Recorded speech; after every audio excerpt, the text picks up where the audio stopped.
Hello and welcome back to Mechanicus 2. Last stream we got a good start on the Necron Campaign. We collected most of the members of the Royal Court. The Pharaon has awoken in response to the threat posed by the disgusting biologicals known as humans. What do we got here? I'm not sure what that is.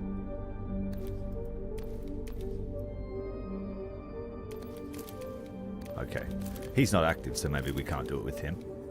We've got a relic that we can bring. The treasure of the Technomandrites. This unit's melee weapon will have heavy and bypass armor. Devourer nanoscarabs. Recover health for the army. Stealth and shadow loom. Osteoclave fulcrum. Summon a portal. Used as a new reinforcement area. Gain accelerated. Now we haven't used Phacon yet, and that's who the next person we're going to use is. He's got death marks. So let's give him stealth. I'm not sure if it will affect his troops or himself. He looks like he's melee based, but he's got a ranged weapon. Command protocols. The unblinking gaze.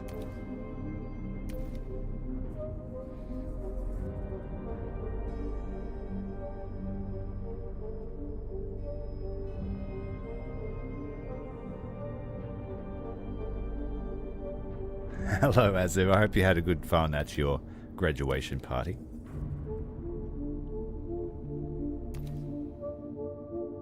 Gain last strike and aggressive defense. That's really good. If we had melee units. Let's just take this one. Perfect. We'll learn through trial and error. Going up against the Adeptus Mechanicus. The destruction of Experitas by siege will require the commitment of all our awakened legions. As the fog of millennia lifts from me, I see the virtues of a prolonged campaign. It will test my patience, but in a war of attrition with the invaders, we can only be victorious. You caught the start, Delta, yes? The fog of reawakening may take further time to fully lift, Lord. We know not how many more vermin gather in the void to reinforce those blighting our world. Swift, decisive victory is needed. The Pharaon's place is leading his legions to victory, driving the enemy aside with his own hands. For those that are just joining us, the Pharaon has awoken, but there are some issues with his memory. He doesn't really remember what to do, and his royal court are onto him. And so there is some grumblings and a little bit of subversion going on. To delay is a disgrace. My creed respects only strength of arms, the exterminator's art made manifest. We crave a Pharaon whose martial skills are the equal of his strategic brilliance. The Cryptex of Kivroth shall devise a panoply of weapons and armor that can turn aside any force. Sankotep shall be inviolate upon the battlefield. He will win in a single engagement what lesser lords might take centuries to accomplish. And that list of trustworthy Necrons would have like one name on it. And the other list would have every other Necron on it. They're trying to inspire the Pharaon to just go into battle himself. Rather than let them do it, they want him to fall in battle. Is it so? Victory shall be seized by my own hand? Yes. Yes, I recall the glory of conquest, swift and total. The mastery of war, it may be hazy in my recollection, but I am certain we must know of the city's defenses before we can attack. Summon my Vanguard. She must conduct the necessary reconnaissance without delay. He's got some semblance of reason. He's not just going to march in there by himself. We'll bring extra reinforcements, and then I think that will do us. Fakon. We haven't used this one yet, I don't believe. Hey, ALV, how you going, mate? Some Immortals. Some Scarabs and 3 Warriors.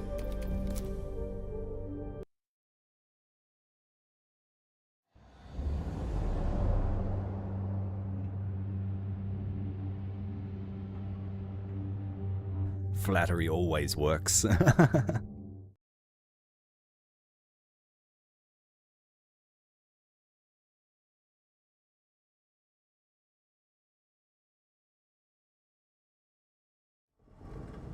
Vanguard Nefer led the Royal Guard to the outskirts of Ex Veritas. Though she was bound to the will of her Theron, the counseling of the Eupatridae had caused her grave misgivings. If Sankotep truly intends to lead the assault on the city, I fear he will become the principal target for every human within its walls. Even had he not commanded me thus, I would be compelled to fully understand the defenses the humans can bring to bear against him, primitive though they be. The city of Ex Veritas had grown with unseemly speed, for the invaders were as industrious in their defilement of Kivroth as any vermin. Nefershah found the lands around it infested with humans, to be evaded or eliminated as she saw fit. Elimination sounds like the best way. Death marks are pretty cool, like ALV said. They're like the Rangers. Very long range weaponry, lots of damage. But they can teleport, and they also can escape from melee when they hit. So they can be quite a pest.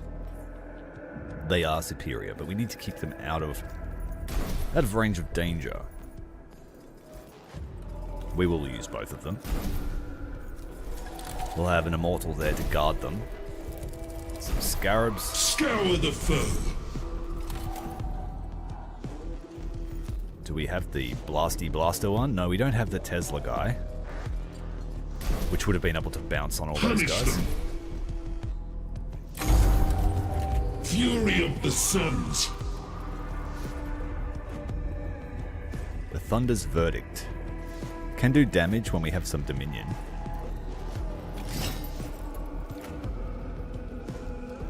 And we can hide from ranged attacks.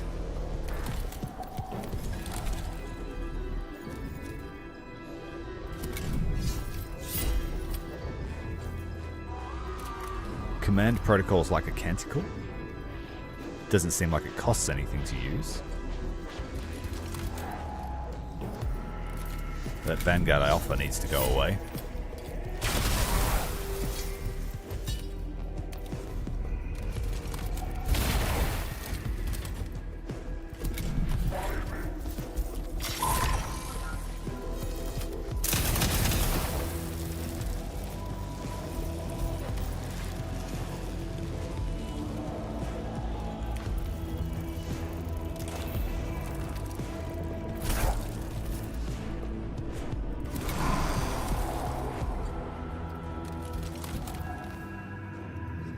Hyperdimensional jump.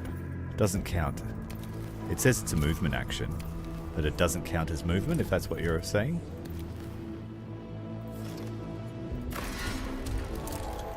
Four damage. How far can the Servitors move?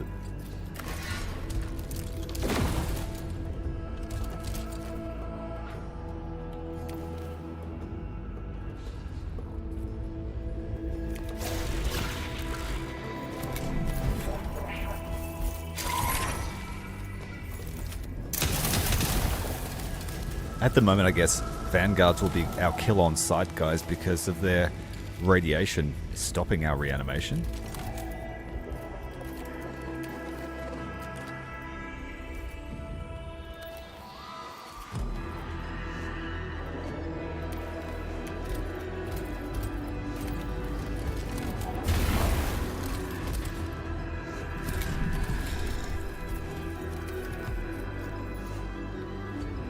There's a universal timer for it. Okay, cool. Yeah, I can see that now. Yep.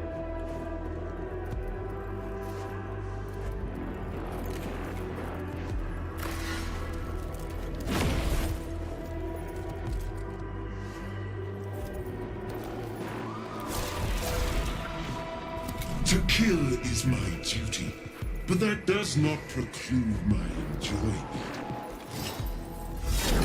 We'll make him immune to ranged targeting. I think that goes away when he attacks, though. I should have done that last.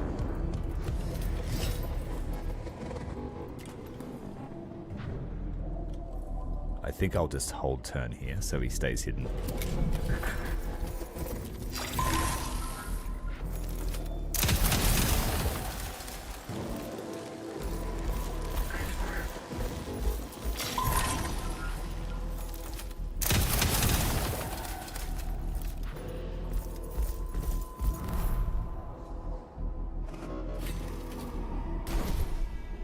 Fury of the Suns.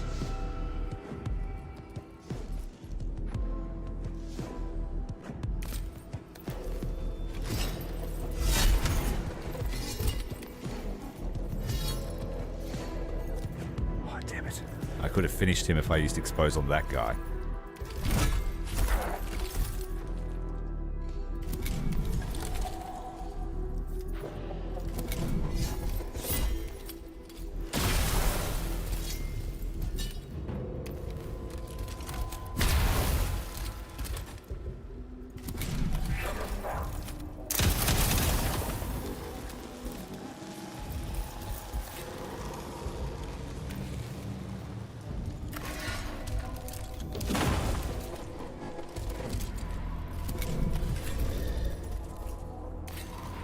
I'll try not to use the irradiated guys so they don't lose health.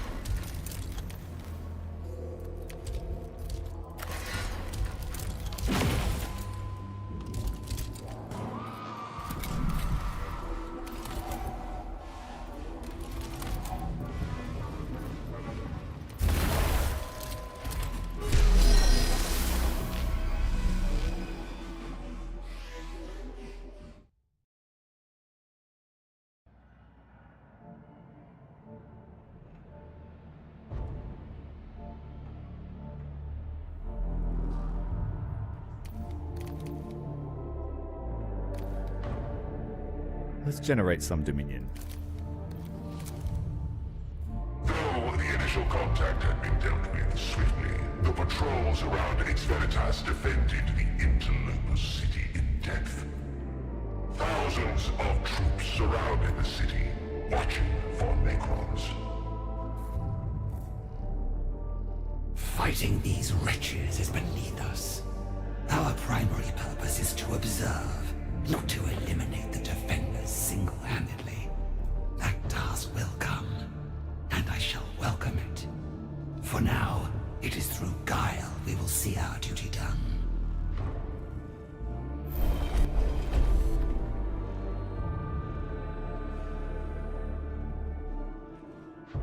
The Vanguard cunningly deployed the Royal Guard to avoid contact with the city's ignorant guardians. Seek contact with isolated enemies and execute them swiftly. Generate a massive interference to block enemy scanners. Or find alternative routes, such as underground passageways. Let's do an information storm.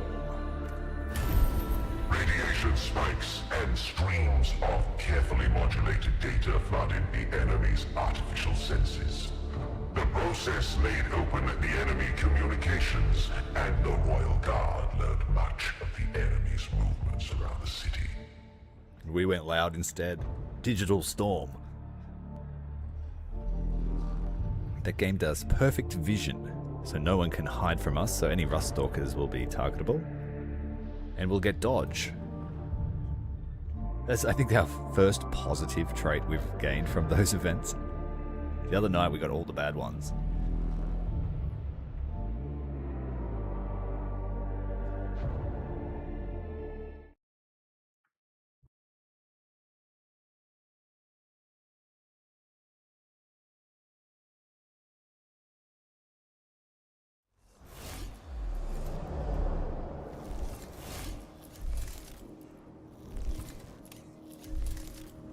What we got here? And Rust Stalkers it is.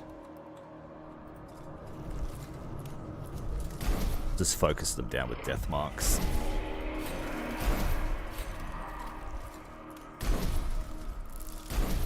Wrath made manifest.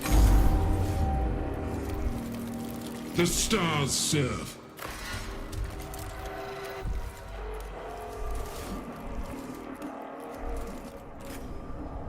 Oh, we've got to move into line of sight to get there.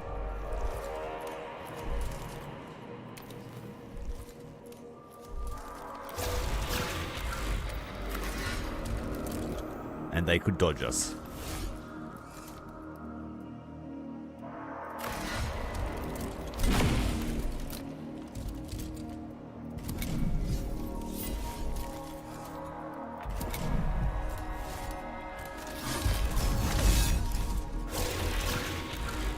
Punish them.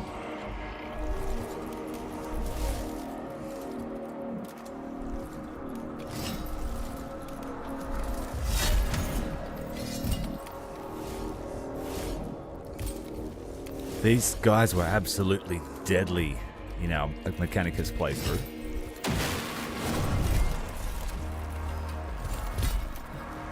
And we got perfect sight, you're right, so there's no dodge for them. Does that last forever? Yes, for the battle.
Who's going first? This guy. Wrath made manifest.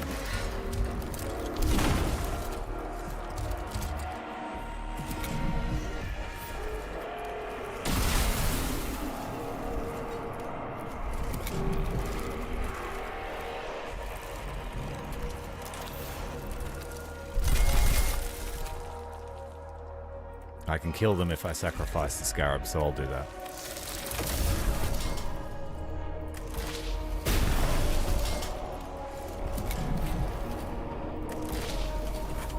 Scour the foe.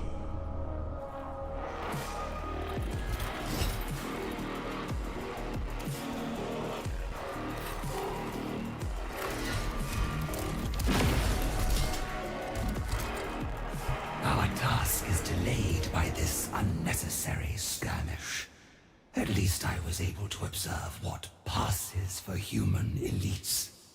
A lower proportion of vulnerable flesh, replacing ever more body parts with crude machinery.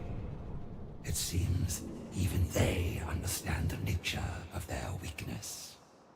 Having upheld the ineffable wisdom of Sankotep by deviating from her task, Nefershar still needed more details on the defenses of Ex Veritas. She directed her force to a point overlooking the city from which she could observe one of its gates directly.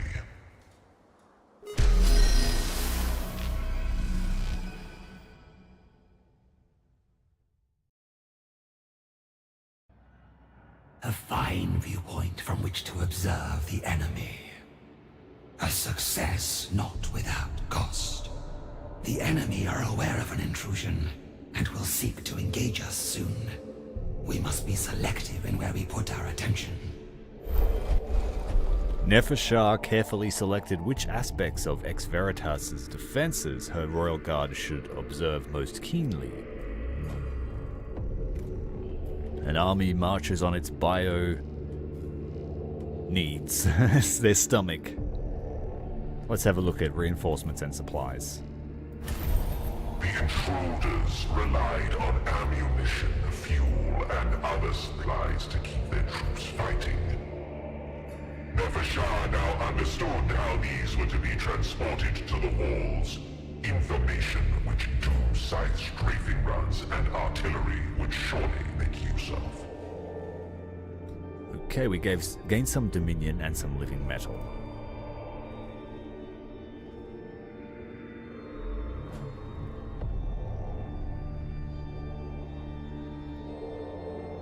Another skirmish. Does one have to settle on one sort of madness or another in order to endure eternity? Yes, I think so. I have settled comfortably into mine.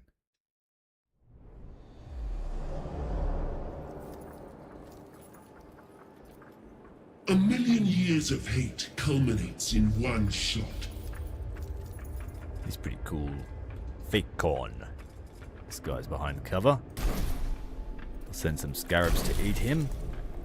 I think you can eat through. All shall burn. Death marks on this side against the servitors. The rangers might be able to hit us if they've got perks for cover, but I think it's a bit early in the game for that. The stars serve. I don't think we can eat through cover. We'll try. Yes, we can. We could use this to kill cover. Yes, we can.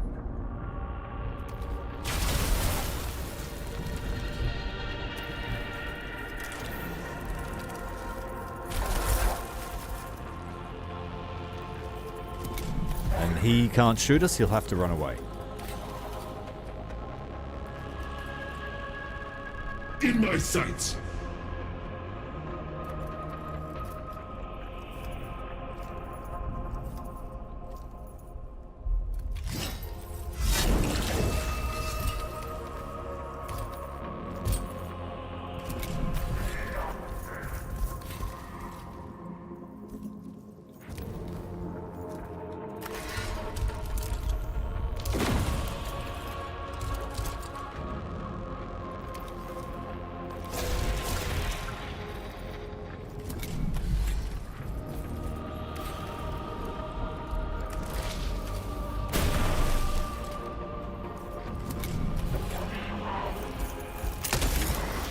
He blew up his own troop to get our scarabs. I'm happy with that.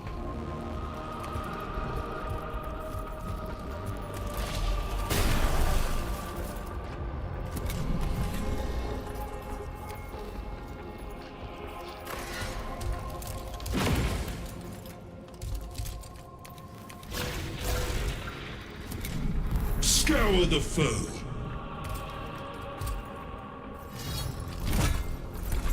We need to get to Dominion level 5 to use his other weapon. When only one use per skirmish cannot be dodged.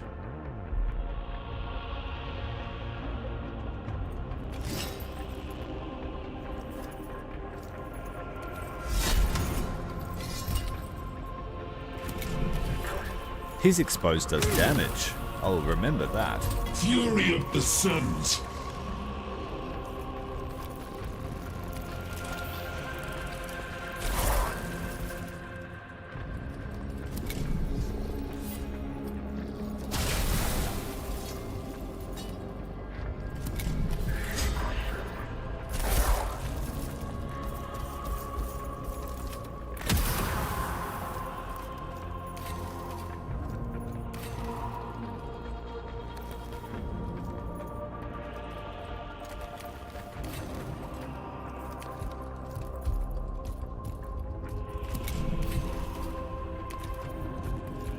Hopefully they don't blow the barrels up.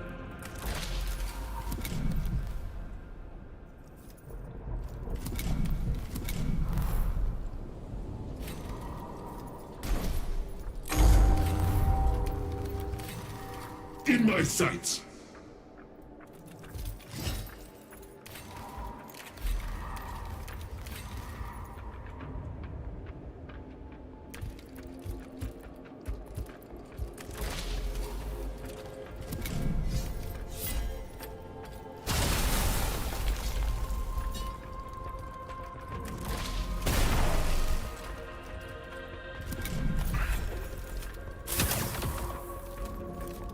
The stars serve.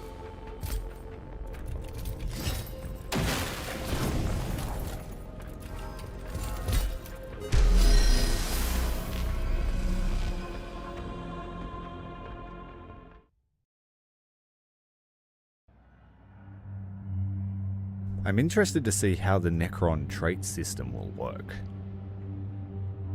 With the Adeptus Mechanicus, when you start a mission, their perks were all randomly generated and they all had different experience.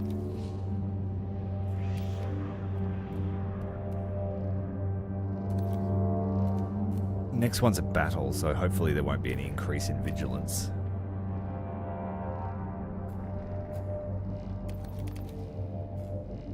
Start with Dominion, I think.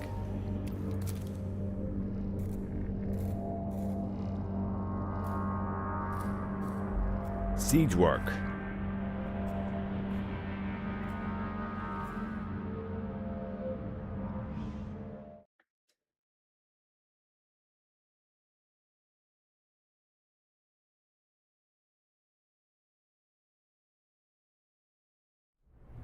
Upon the ephemeral tides of data, Nevershah sensed a surge in uncontained power. Electric priests. Unfettered and unguided, a frenzy of electricity bleeding from fallible flesh. Stand ready. This foe is not cunning, but frenzied in a way that is alien to us. They have a bit of passion of the Omnisire.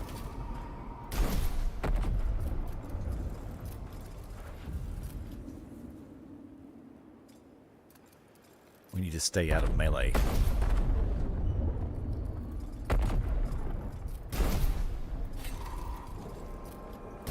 Some throwaway warriors in case they charge us. Which you know they're going to.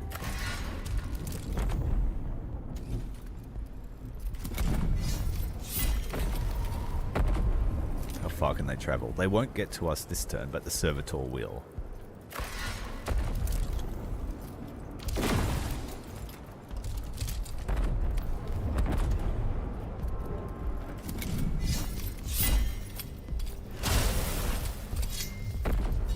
They are all melee.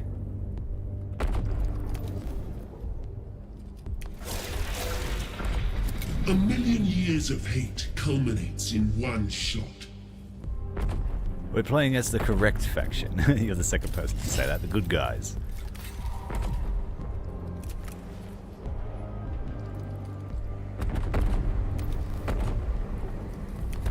So the fisty guys have the bounce attack. These guys don't. A little bit of defense to overcome.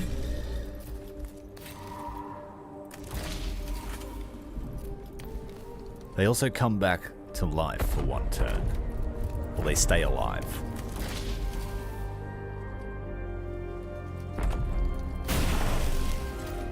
No luck on the damage. So far they're okay, but we've only really just unlocked the last of the Lords, Thakon. This is his first mission that we've had him. Alright, he's devoted. He'll run over here and then die. Punish them. Thank you for dying. Next death mark.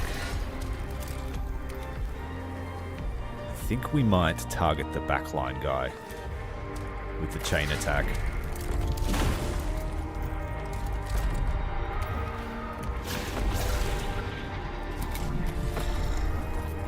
Wrath made manifest. No and scour the foe.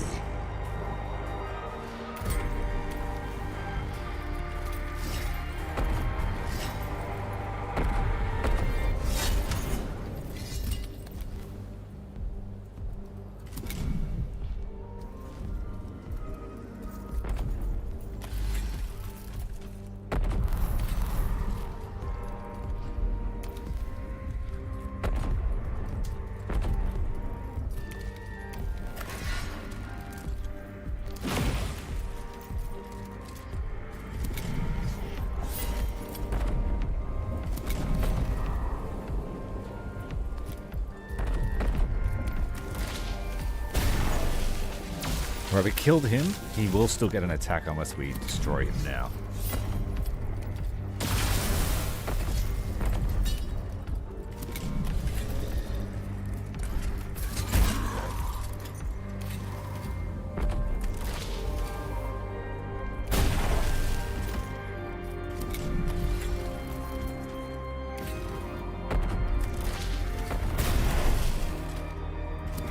I still haven't worked out how the Dominion is going to help us, but I guess we don't have access to much at the moment. It's just the unit traits.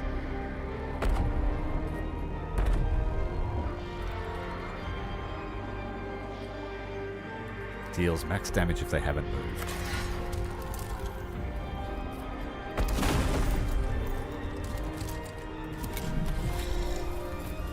Scour the foe. A million years of hate culminates in one shot.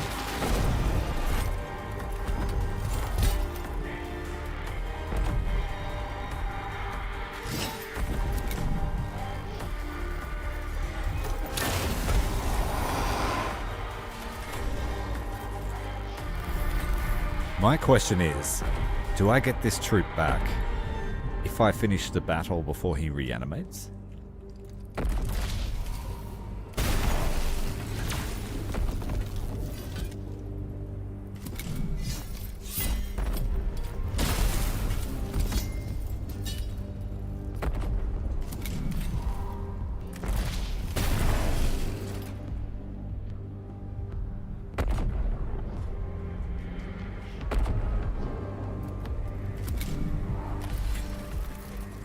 In my sights.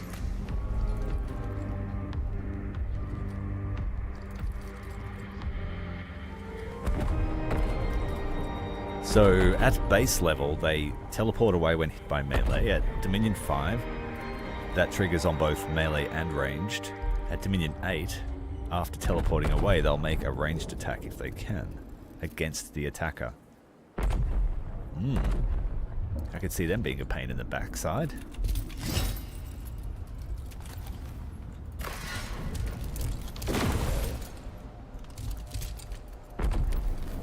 And do Necron units get experience like Adeptus Mechanicus?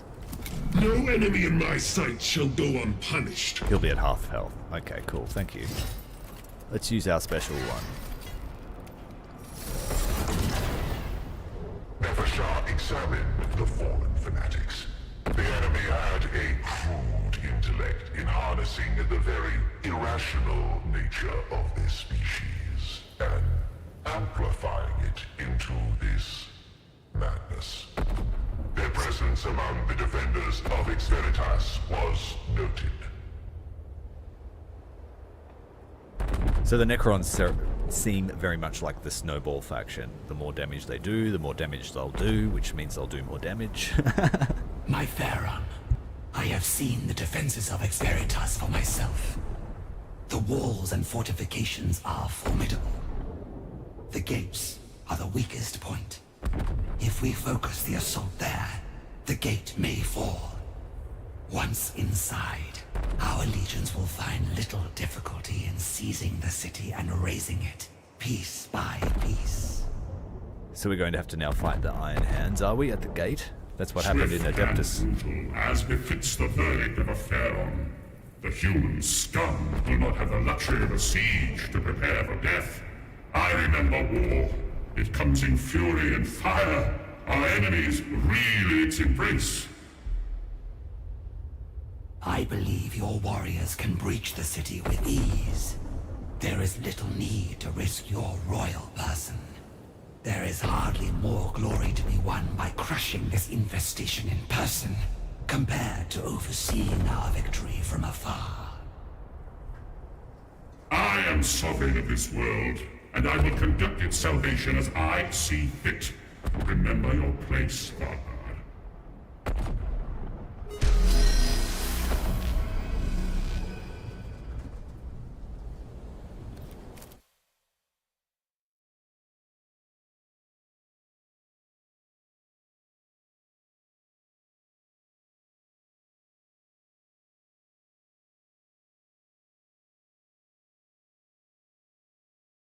Vargard, I considered with interest your evaluation of the human city's defenses. Though formidable by the standards of a lesser species, the design is of course flawed. Your legions will find ample points at which to breach and storm the city. And a magnificent day it shall be. You did well to bring insights of such value before the court. I understand you were hindered in your task. The Pharaon set me to enact his command. No challenge could outweigh the honor of that appointment. Indeed. Yet the Pharaon's commands were contradictory, were they not? At a moment's whim, you and your royal guard could have been lost along with our advantage of surprise. It is tragic to see how Sankotep's mind has suffered in the Great Sleep. A great misfortune. But he is the rightful ruler of Kivroth, and as the council of the Upatradai and of myself, his recollection will return, and with it, his dynasty shall reclaim this world. Some would say your words are optimistic. There are those at court, and I relay these sentiments only reluctantly, who dare to suggest the Pharaon is unfit to rule. They would be ill-advised to do so, lest I hear them. Sankotep is my Pharaon, and my duty is to him alone. It matters not whether I can grasp the full wisdom of his pronouncements. This duty binds a Vargard, as it must bind all the Pharaon's subjects. Of course, Vargard. You are to be commended for your devotion. I see now that so long as you are at Sankotep's side, his reign shall surely last an eternity. Sarcasm? Are they capable of such things?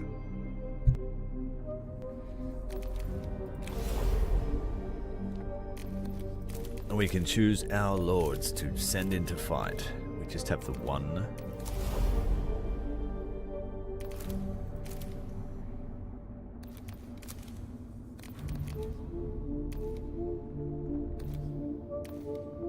We'll give him more deployment capacity.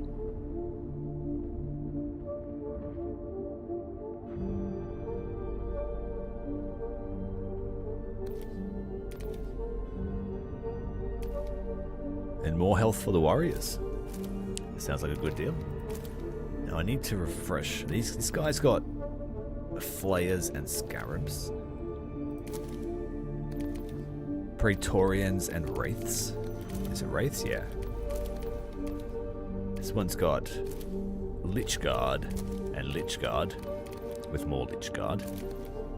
And then we've got wraiths, spiders. This guy, I think this one was summoning scarabs. Who are we going to choose?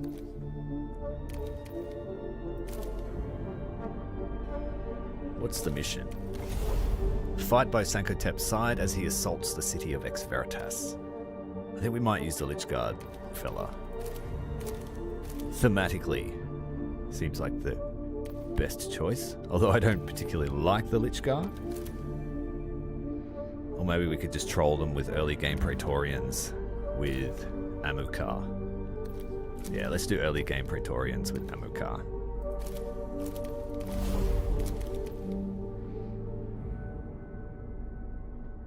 You can upgrade troops by clicking on them.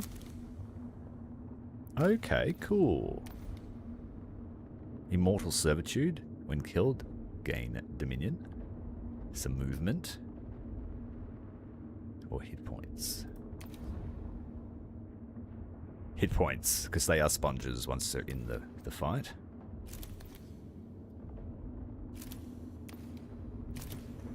Can you take more than one? Just one. Aggressive defense for a Praetorian. They're the more aggressive ones. Last strike. Or agile. Cannot be the subject of attacks of opportunity. They get in your face, so being able to dodge attacks of opportunity might be nice.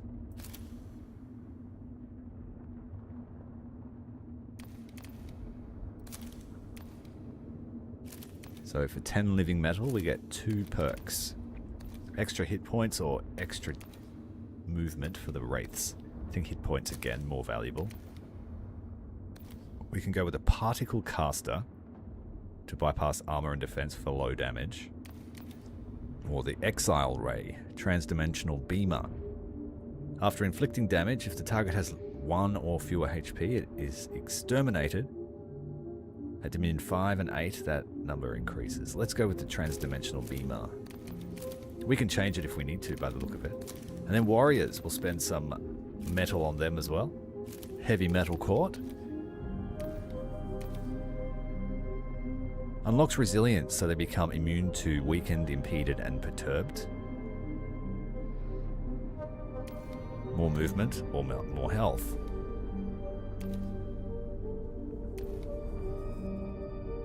I think we might go for range and health for now, but that looks interesting because warriors are throwaway units. I don't want to burn too much living metal on that though. We'll get 15 back and I just spent 10, 20, 30.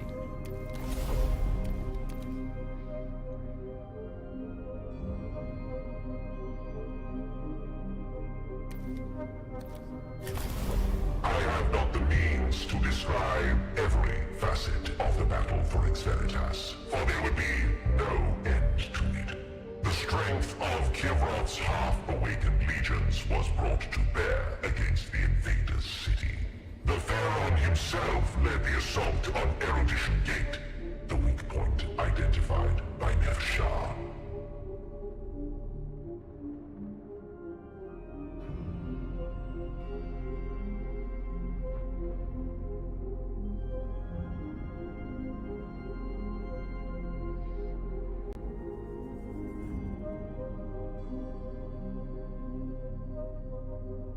My loyal legions crash against the walls. The nobles exalt my name as they cut down the invaders. Now is the time to let loose the killing blow. Vargard, we charge! It appears I am not alone in realizing the potential of this gate to fall. The invaders have sent their best defenders. There, on the walls, their armored elites. We have not faced them yet in battle. Their comms chatter names them the Adeptus Astartes, and even their allies speak of them with fear. They are but humans, no more. Yeah. And thus beneath our contempt. Deal with them, Vargard. They must not be permitted to impede my march to victory. Just humans, hey? It is my duty to stay beside you and protect you, my Pharaon. Just It is humans. your duty to obey your Pharaoh. You will destroy these Adeptus Astartes, Vargard, at once.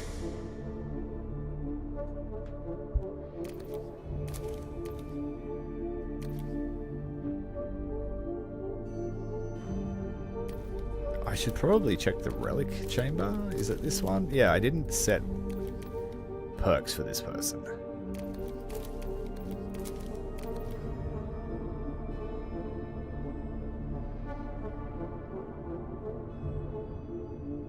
Bypass armor and heavy trait, that might be useful.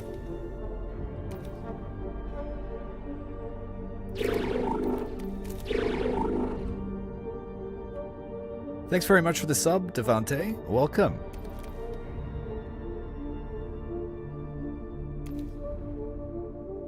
That one's for health.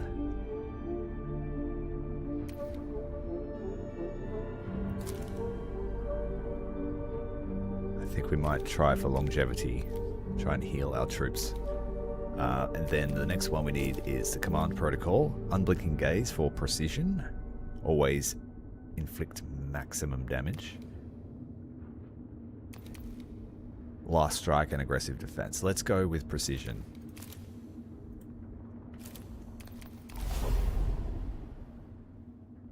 If you match the symbols, you get a third trait. Okay. Secret knowledge. So if we get a skill in this one with this symbol. I don't know if I have one. This one here. The Tireless Guardian. Ah. +1 defense.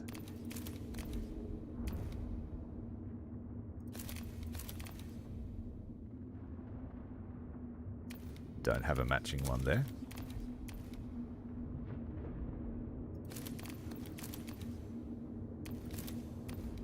Unlock the Curse. Suffers +1 maximum damage from attacks made by Necron units, and when killed, generates 2 Dominion.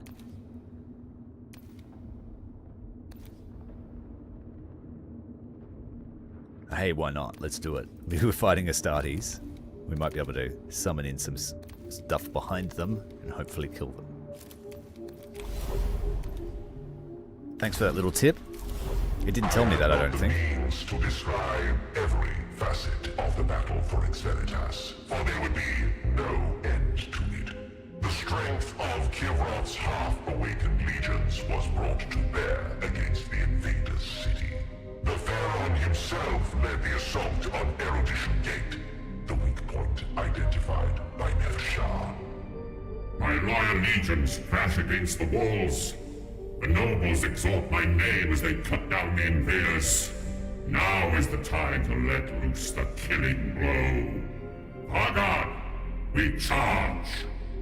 It appears I am not alone in realizing the potential of this gate to fall. The invaders have sent their best defenders.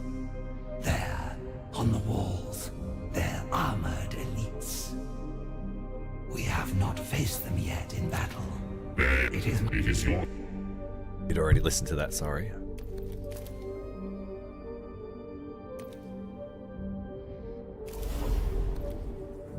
Okay, we want...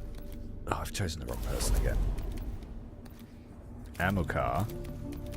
It chooses one randomly when you go into the mission. Recruitment.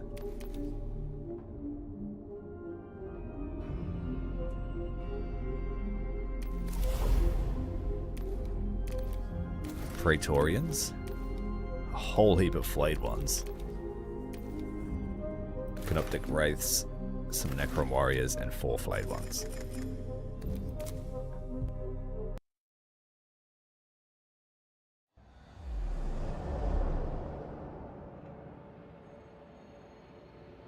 This is just one battle, so I should have brought another stratagem.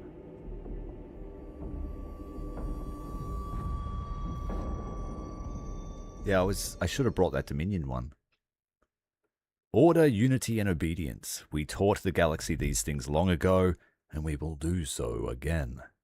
Immortek, the Stormlord, Pharaon of the Saltec dynasty. Loath to leave Sanctitev's side, but her loyalty overruled her duty.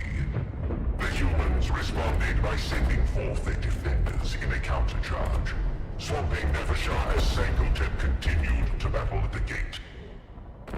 This is your exact build too.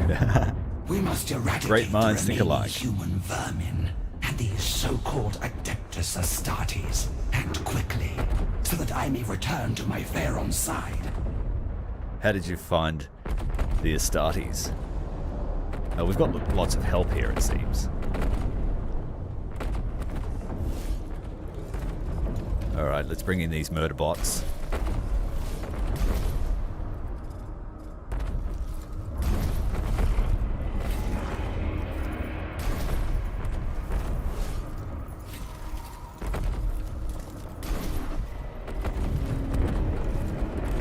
Might go all in on the Wraiths. Seeking the foe. If we can get these Rangers nice and early, that would be ideal. No more waiting.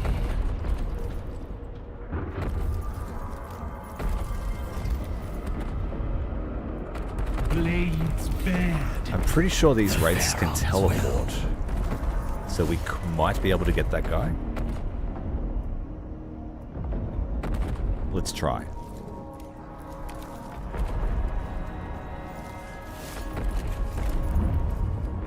Oh, we need Dominion 2, damn it.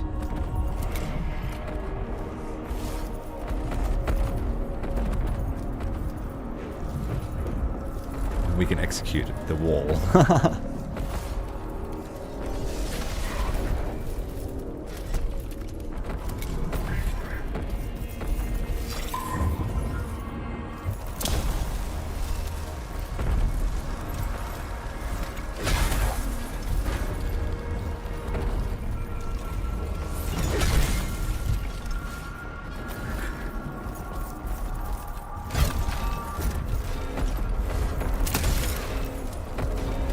Zoomed in just in time to get flashbanged.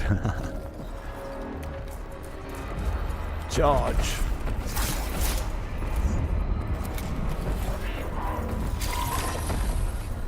There's Nefershah there, you're right. Yield to none. In service. What has she got? Arise, instantly end the reanimation. Imperious advance. So we could get this guy.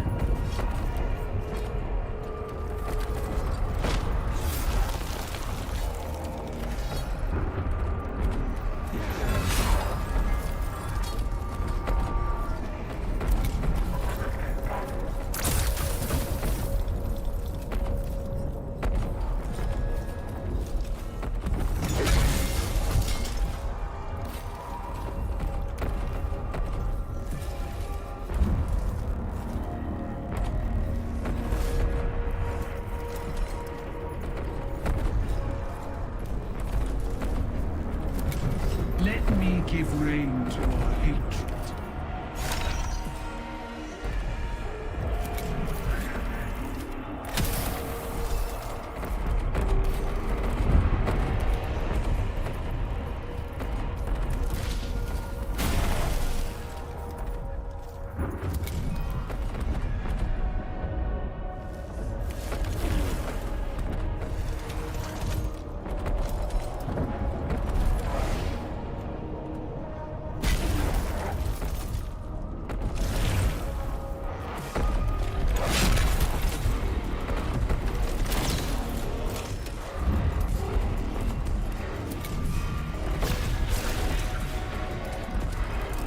Jumping does not cause friendly damage. Excellent. Just a little bit wary of that.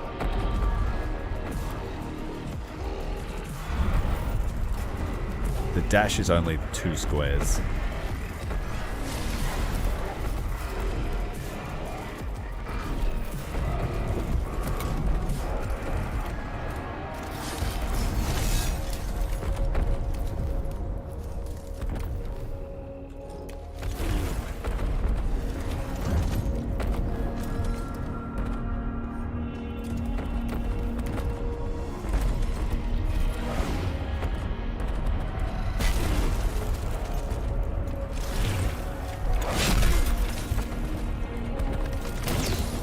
Dodge the last hit.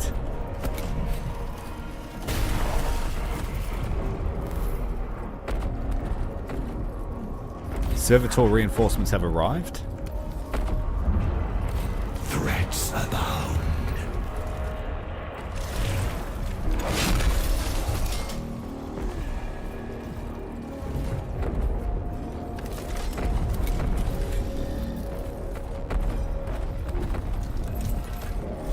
Kill that ranger before he gets a turn.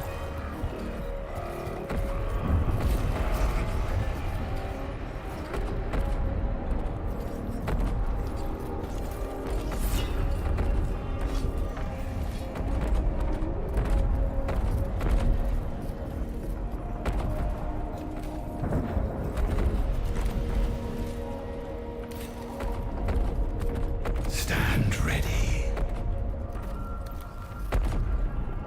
I am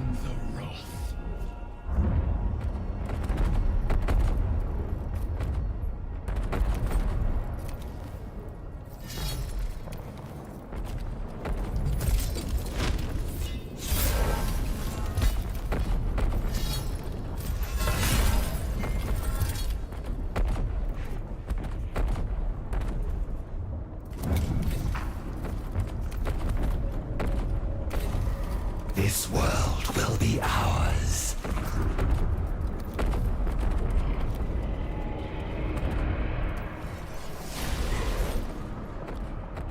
So that beam would be pretty good against electro priests, because it would execute them before they activate their after death ability.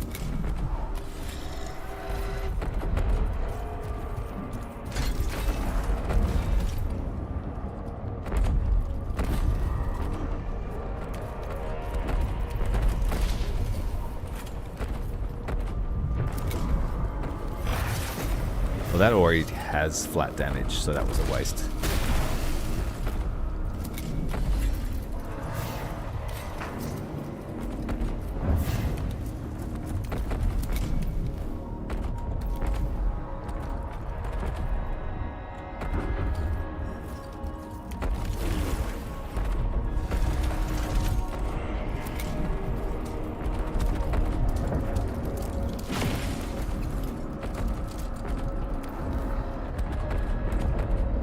This world will be ours. No more waiting.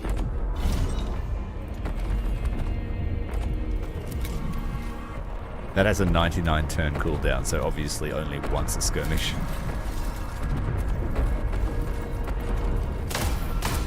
Oh, here come the Astartes. Human defenders attacked in great numbers and fury, but they shattered against Nefershar's mastery of war. Now, the Adeptus Astartes took to the field. They send but a vanguard force, leaving the bulk of their numbers on the walls. They think we are but a mere distraction. Show them the consequences of this fatal failure of comprehension. Now let me remind myself what these guys have. Assault Intercessors. They have a chainsword, 2 attacks. They can move. They bypass defense. They can move after shooting. They strike out at any melee attacker that kills them. They have perfect vision, so you can't dodge them. They attack when you move into melee range. They're immune to most status debuffs. They cannot be attack of opportunity. They have improved dodge, so 30% chance. Unlimited attacks of opportunity, so don't charge at them. Fireproof, strong defense. They cannot be bypassed, and they're immune to radiation. That is certainly better than the standard troopers we've been fighting. So no melee, let's not go into melee with them if we can help it. Unless it's flayers.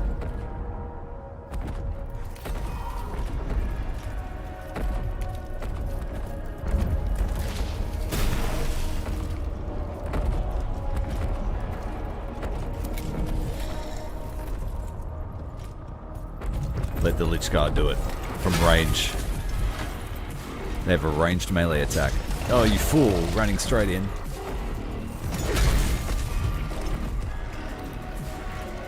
Lich Guard seemed a pretty good counter.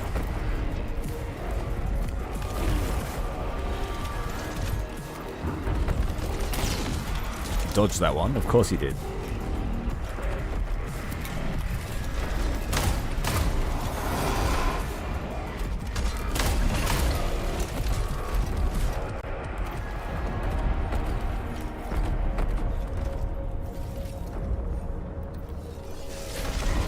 Dodged it, of course you did. Oh,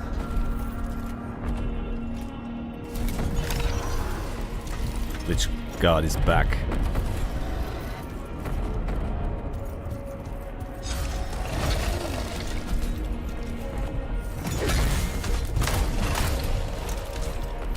No more waiting.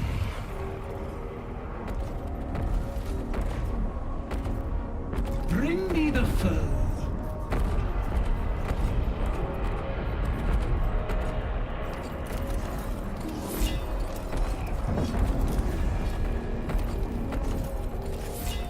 Let's get the servitors.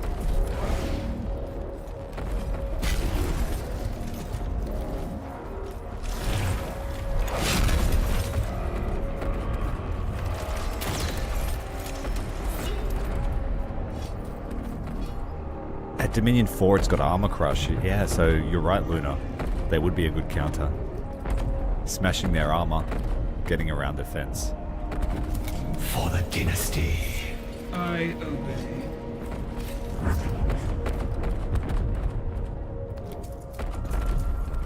In service.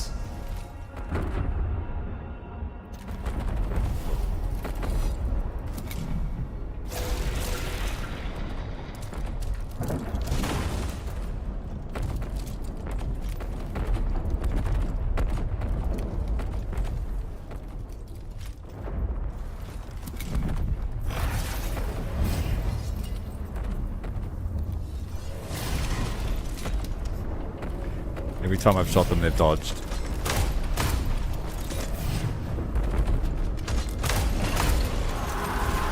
Scythe them down. I obey.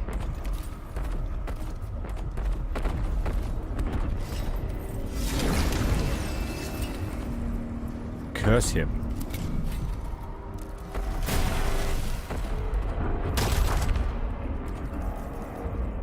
Skitari have arrived.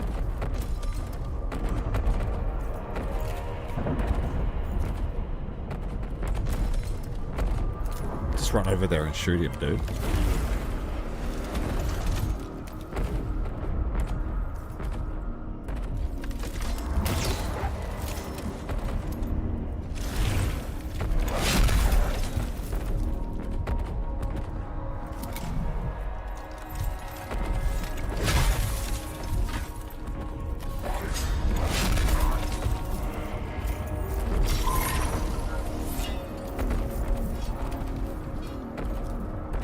Decided not to shoot.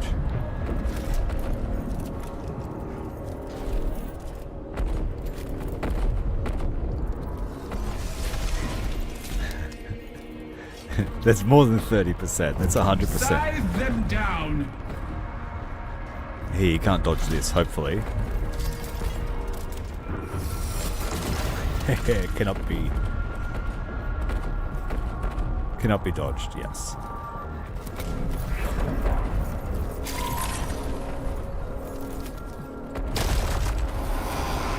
Plasma caliber. Excellent weapon. Wait, is that the arc rifle? One of them. Can't tell yet.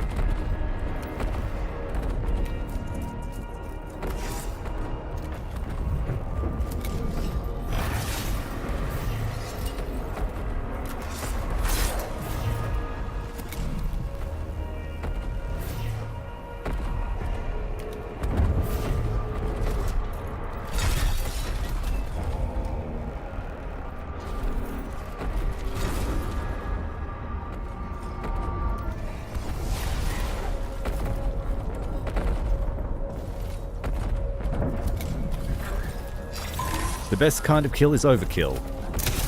That's why I used it. This world will be ours. Raise the Wraith before it gets taken by irradiation.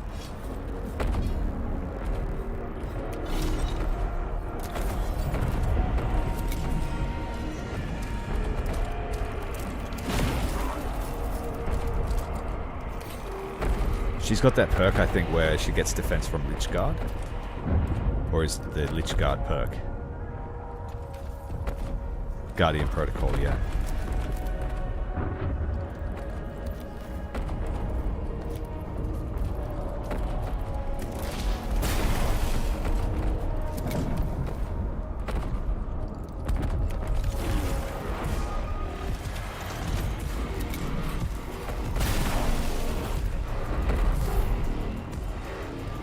More Astartes? Astartes had learned the folly of underestimating the Royal Guard's strength and the resolve of the Vanguard. They now see the truth of their inferiority and hope to overwhelm us with their numbers. The humans claim these warriors show no fear. We shall test that assertion. Stand ready. Just one?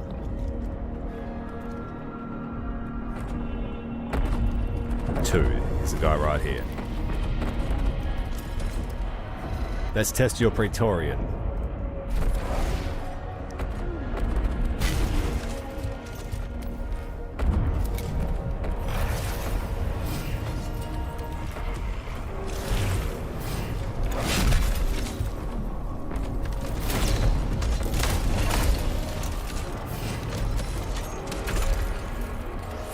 That pistol shot counted as a melee weapon, so he did get his strike out.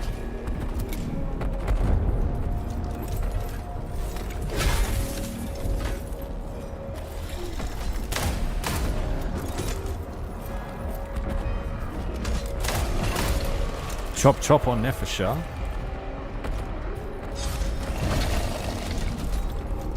Lichguard rushing to her aid.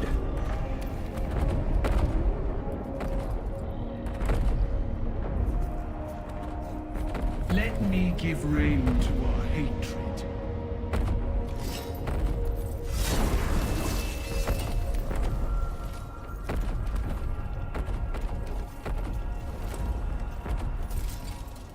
Let's test this ability here. We'll open a portal. For the dynasty.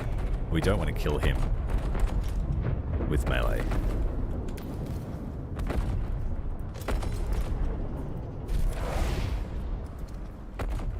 Unless it's a Praetorian doing it.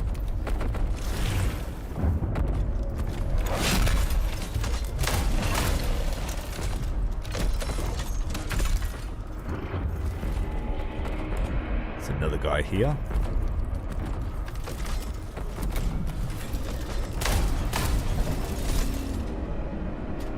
That's the sergeant. Ouch. In a line, everyone got hurt.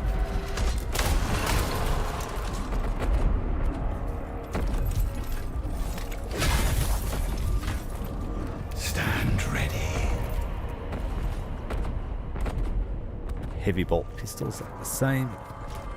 He's got the same skill as our lords. Last strike, perfect vision, aggressive defense. It all seems the same. He's just got higher base stats.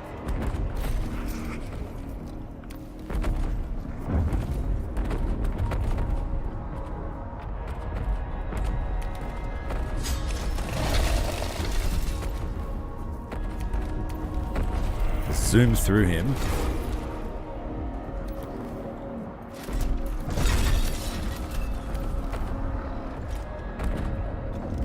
This world will be ours.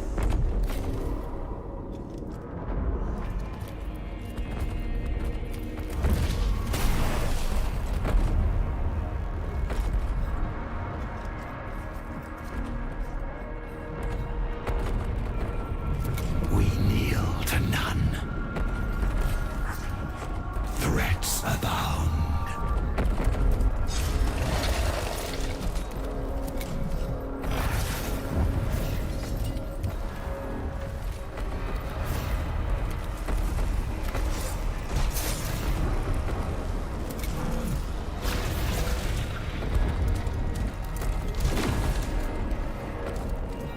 Sergeant Varlek of the Iron Hands is not long for this world. Let's move Nepheshah out of the way.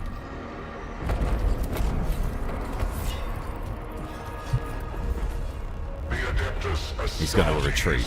fought the Royal Guard to a standstill. Now, their remaining warriors retreated, taking up their former positions on the walls.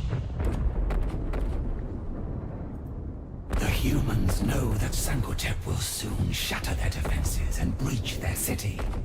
They call back their best warriors to the walls. The futile act of desperation. I must join my Pharaoh to be at his side as he claims his victory.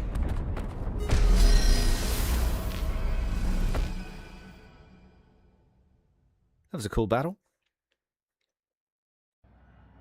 As the Pharaoh surged further through Erudition Gate, Nepheshah perceived a change in the command lines and data spikes around her.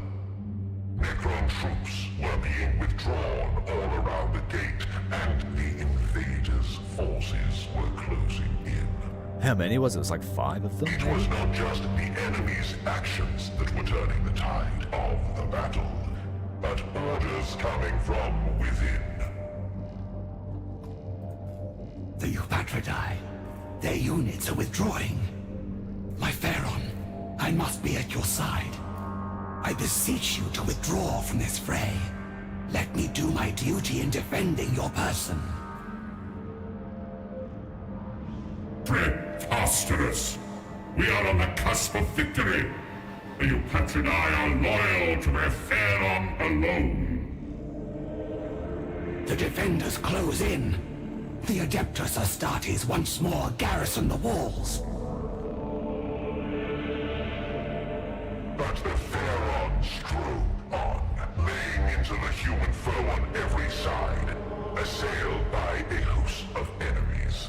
Nefershah remained separated from her liege.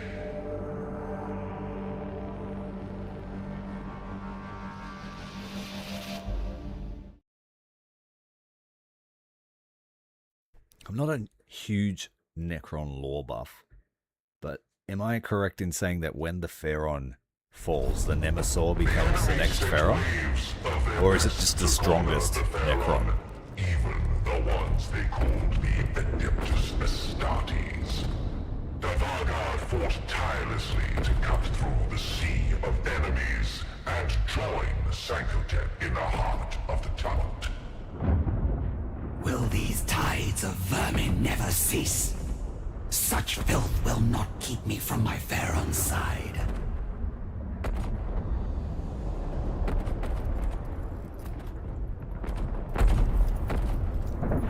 We've got everything from the last mission, it seems. Got a few Lich Guard here. I obey. For the dynasty, the Pharaons We can't move Nefershah, so we'll put Lich Guard on either side of her. We've got one Praetorian with 1 health, or 2 health.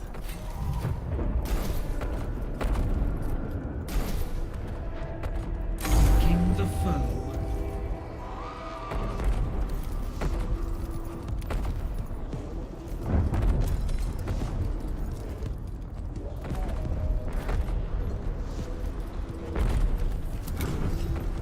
Let's just throw this Praetorian into the breach.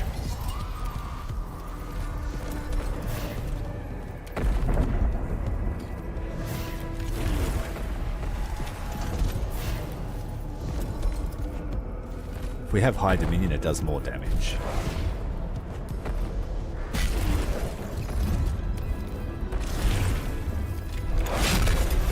Max damage from the Praetorian. Let me give rein to our hatred.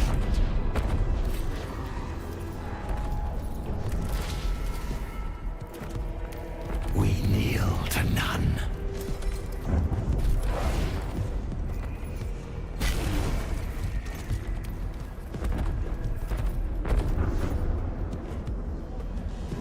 Depends on the dynasty. Okay.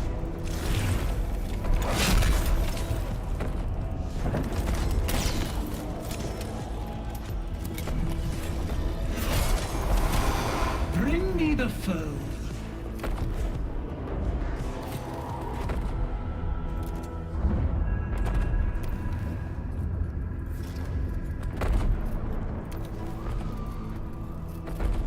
We can't shoot him and get away from him.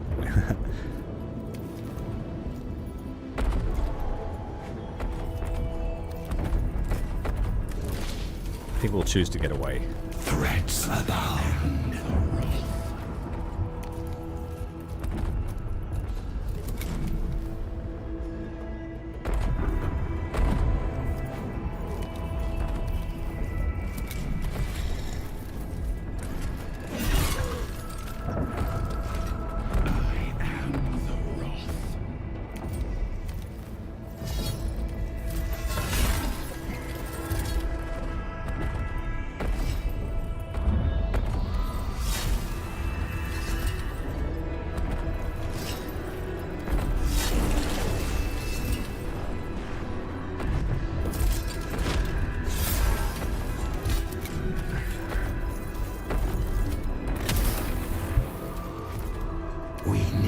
to none. They chose to shoot at the swirling pool of energy than actually my troops. Yeah, so we found a nice little distraction. Thank you again, Luna. Ooh, 1 shot, 1 kill. Stand ready. The Pharaohs will.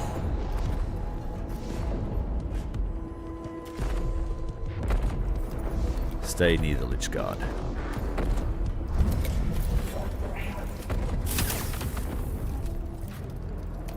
The portal is down.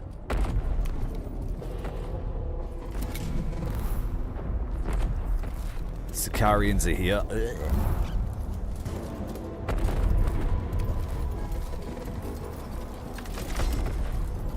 Now, can we move again? That's not an assault action, is it? No. I obey. The warriors have to run into the breach. Take one for the team, warriors.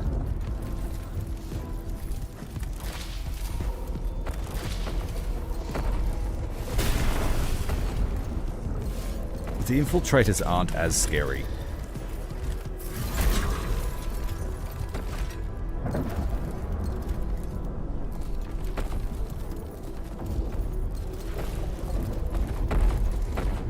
If the Pharaoh dies, it's usually the prince or princess that will take over. But those are rare, and they don't exactly have kids, yeah. So they had to have had the kids first. Running through a servitor's Overwatch, but it doesn't scare us. Oh, I was hoping for 2 hits.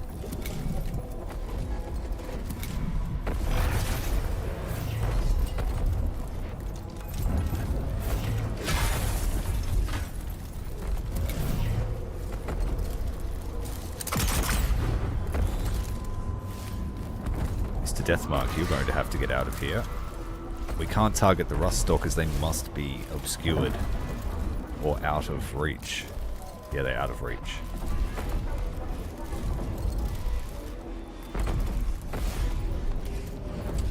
It won't do as much damage because we moved.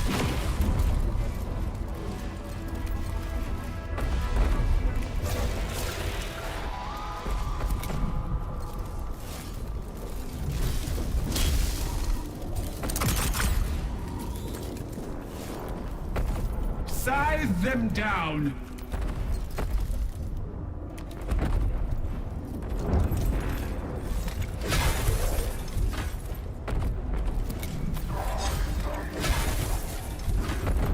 Stand ready. Okay, the Servitor is next. I wonder, can you use that to escape? Like, if I was in close range, hit them and then run away. I'm going to retreat this guy.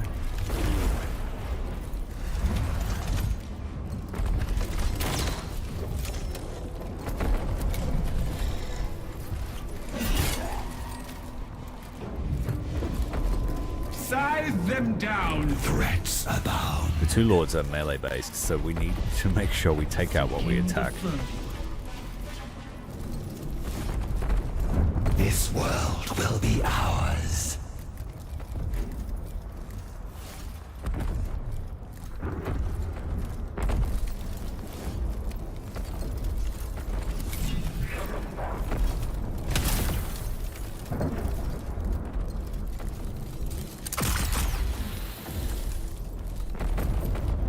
Bring me the foe. They chose not to engage us. That's okay. We'll go to them now. Wait, is that wise? Perhaps not. I lay. It's the only choice I have. Let's go.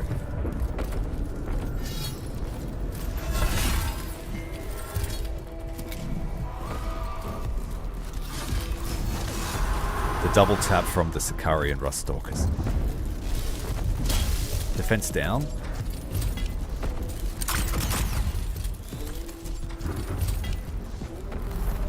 Uh-oh. Alright, we need to consolidate.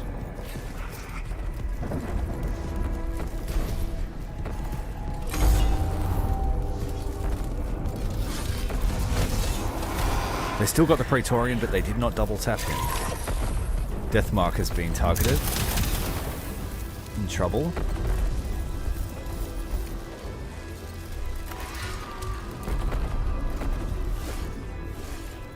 I obey.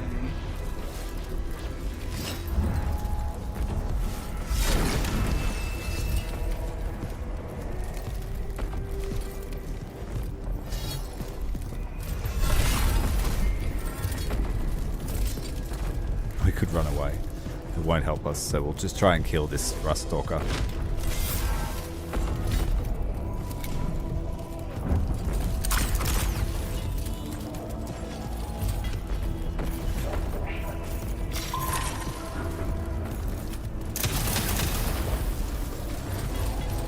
In some trouble. No more waiting. You don't want a Necron Lord to die while it's irradiated. It's one thing I've gathered.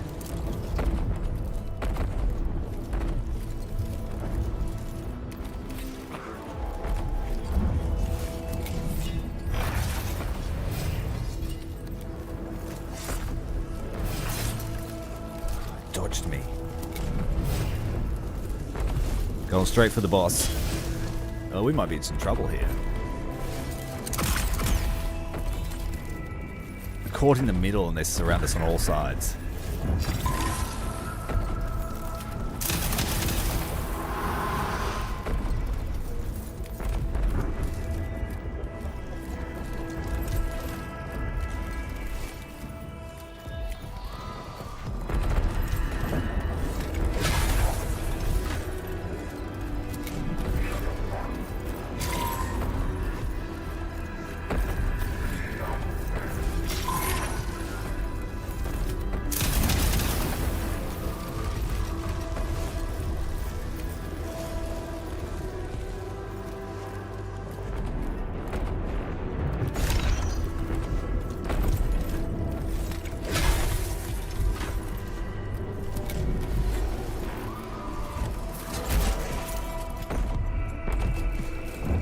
That's not good.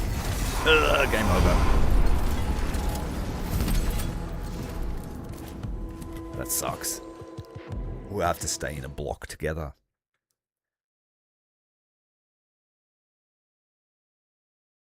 The double tap from the Rust Stalker, finishing our Lord. The enemy sent waves of their best to corner the Theron, even the ones they called me. Will these tides of...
Alright, let's try that again, shall we?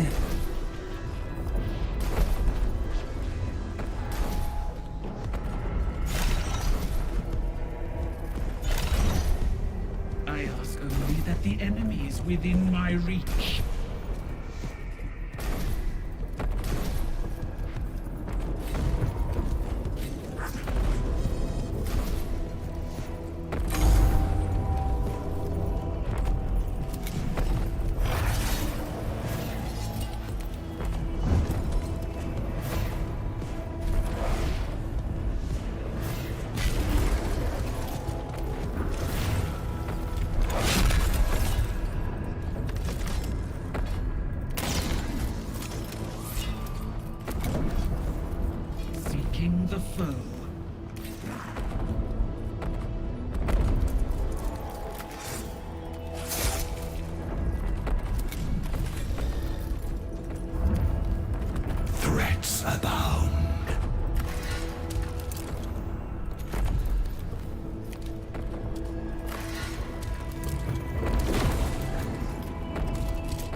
You went for everyone down in the bottom left, defending everyone.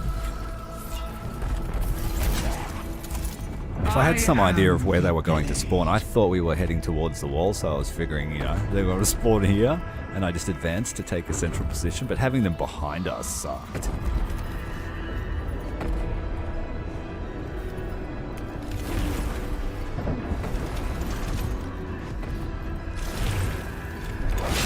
That horde of Skitari at the end are quite deadly.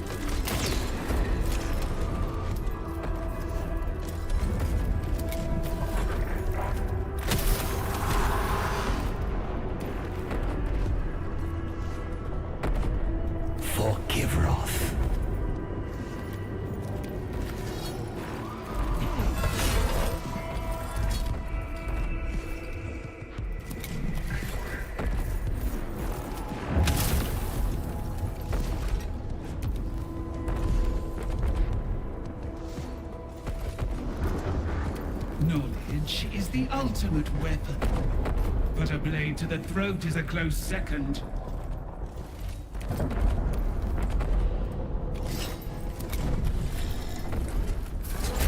Oh no! They actually went for a reanimating one.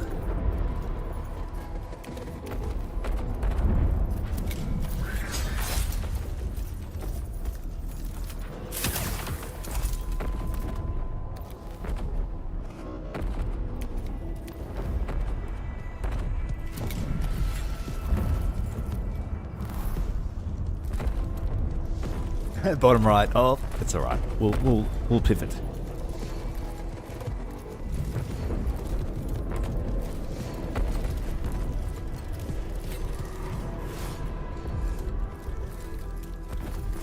We need to make the most of the Wraith.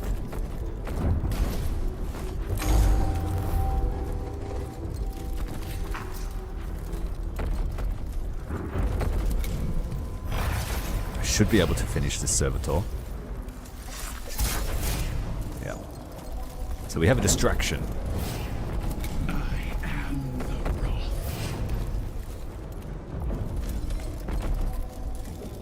Again, another distraction.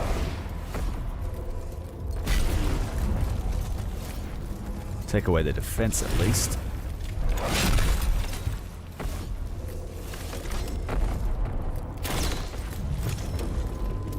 Face me. No attack of opportunity, unfortunately, against this Rust Stalker. I need to kill that ranger.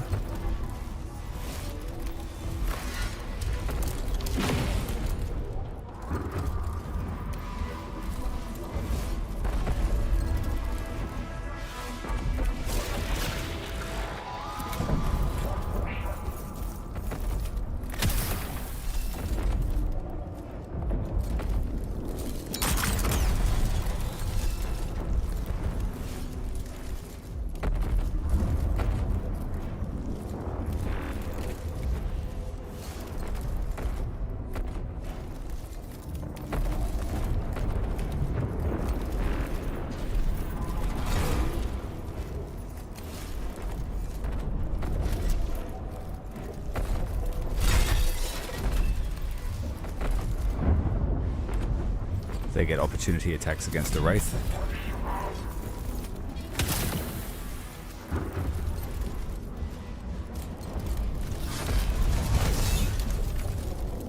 We kneel to none.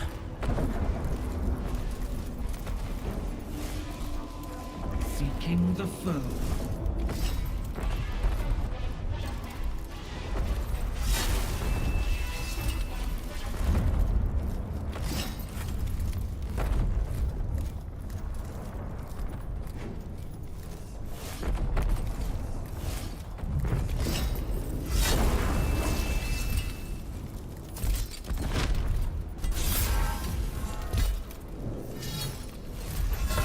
Oh, he dodged us. We needed to hit him. He goes next.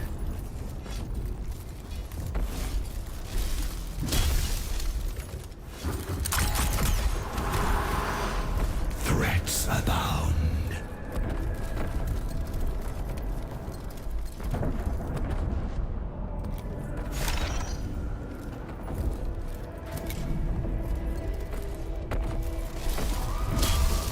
Leave my portal alone. Leave the mystical energy Yield be. to none.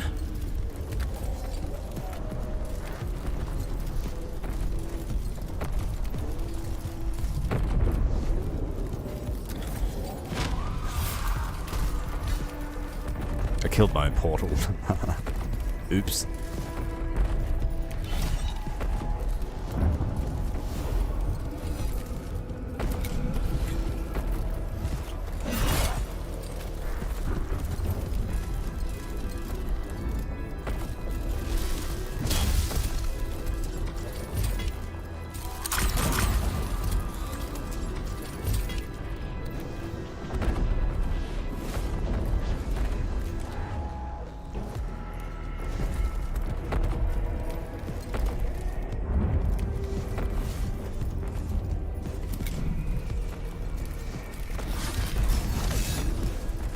Dodged one attack from those guys, but the second one landing a strike.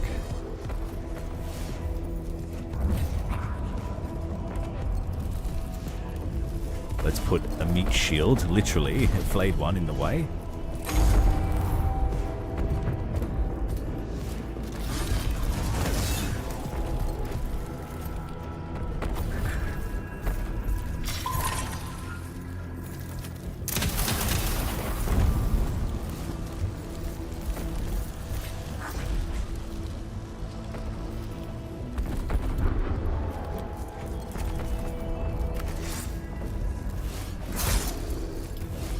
We're not having any luck.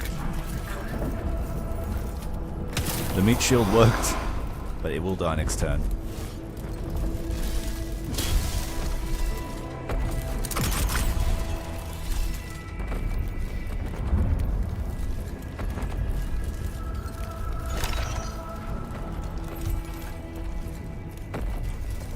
We need to make sure this is max damage. Please do not dodge it. Assume that we're not here.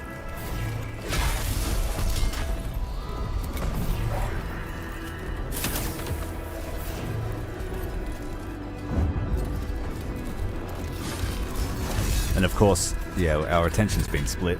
Blades bared. This world will be ours.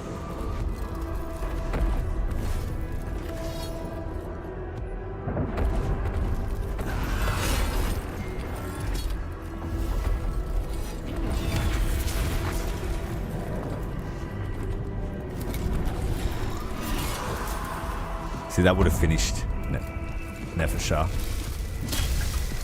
So lucky I did that.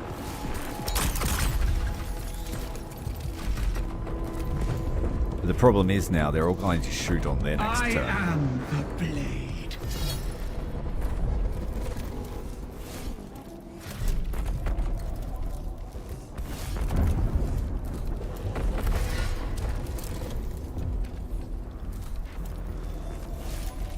And it's the guys in the back line that are acting next. So Nefershah is in trouble. I am the wrath.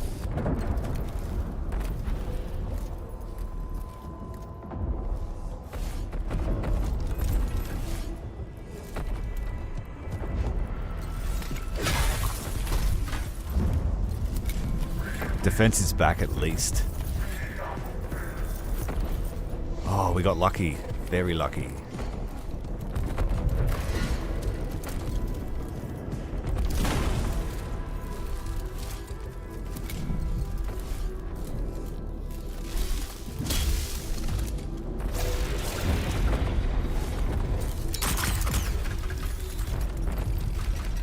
I obey. This one's going next. We need to hope for max damage. There's no opportunity if we move one square. So then we'll phase through him. How'd that feel? And he dodged both. Oh, you pesky foe.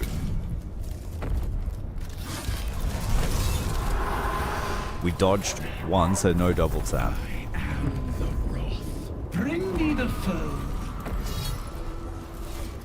And Amukar could still die too.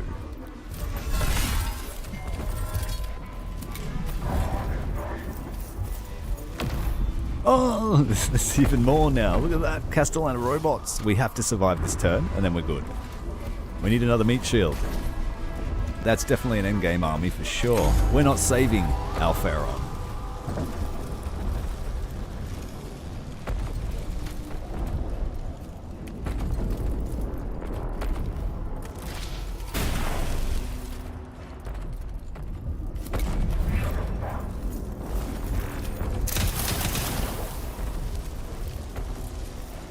That's crazy. Imagine if you ran up here.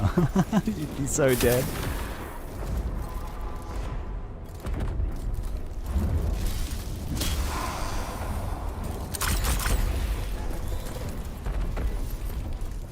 Threats abound. You need to run, my lovely lady. Don't go near them.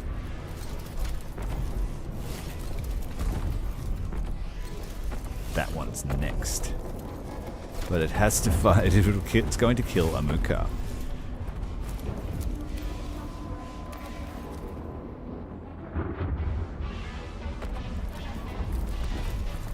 And then this ranger here as well. If it does max damage, it'll kill Nefashar. We're almost checkmated. Let me give rein to our hatred.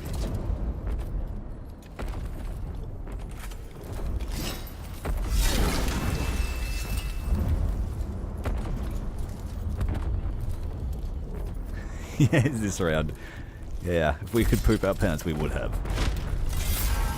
Lucky we're above such biological things. Yeah, we can shoot someone for free. Let's use this to tap this ranger. And then we just countered their checkmate. For Kivroth.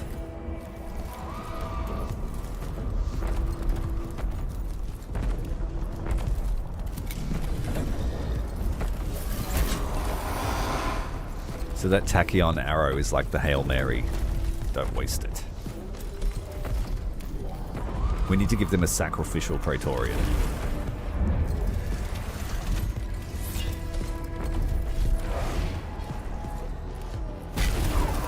Manipulus is after us.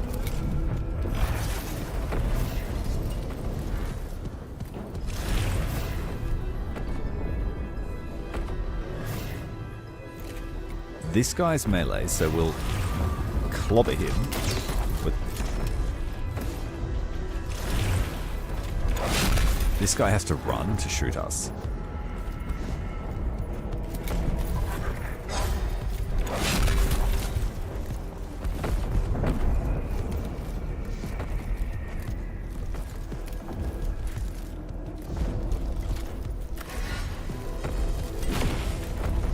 Sakarian Infiltrator is next, though. Let's pose a problem for them. They are going to have a heap of turns next, and we might not make it. Oh, it's going straight for the Lord. Yes. Defense down. 2 damage on the pistol shot.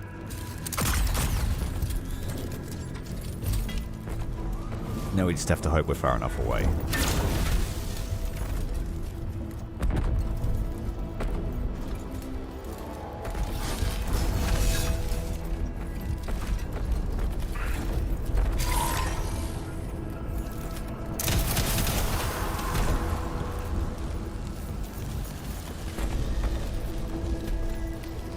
Stay away from that bad boy.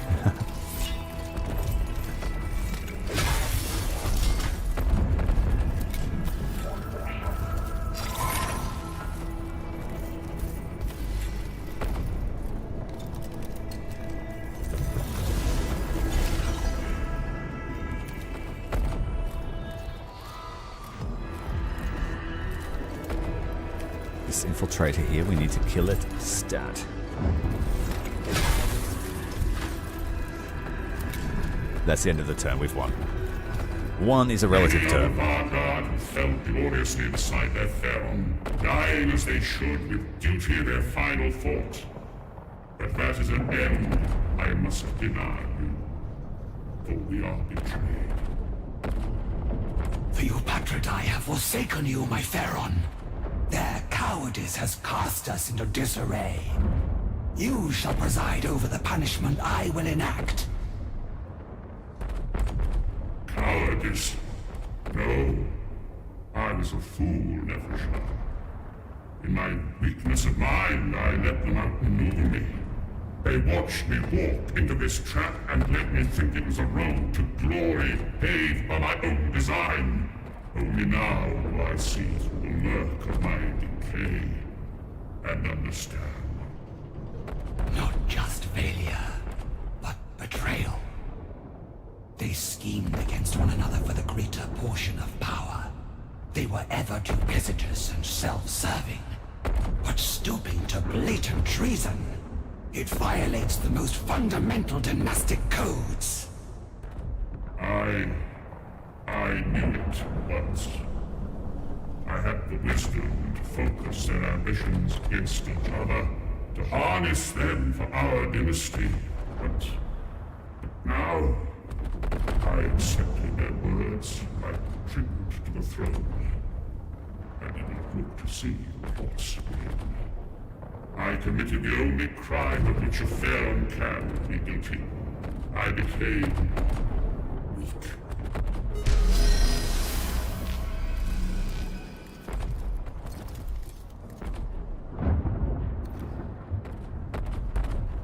So we put out a heap of damage, but they just had the action economy all day on us.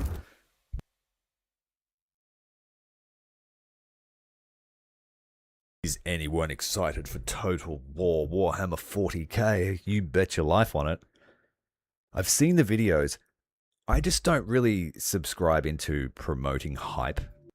So I haven't featured any of the videos or the stuff like that because I want to give it a proper go. I no longer recall my plans for vengeance in the event of my betrayal. Yet, fragments remain.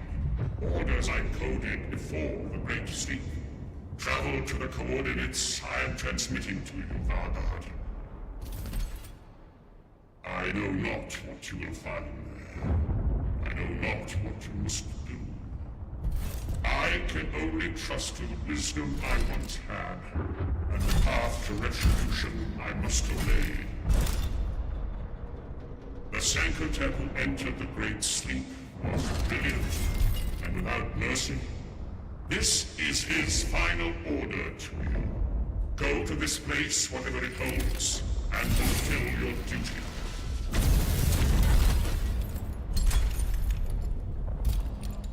As ever, my Pharaon, I obey until my end.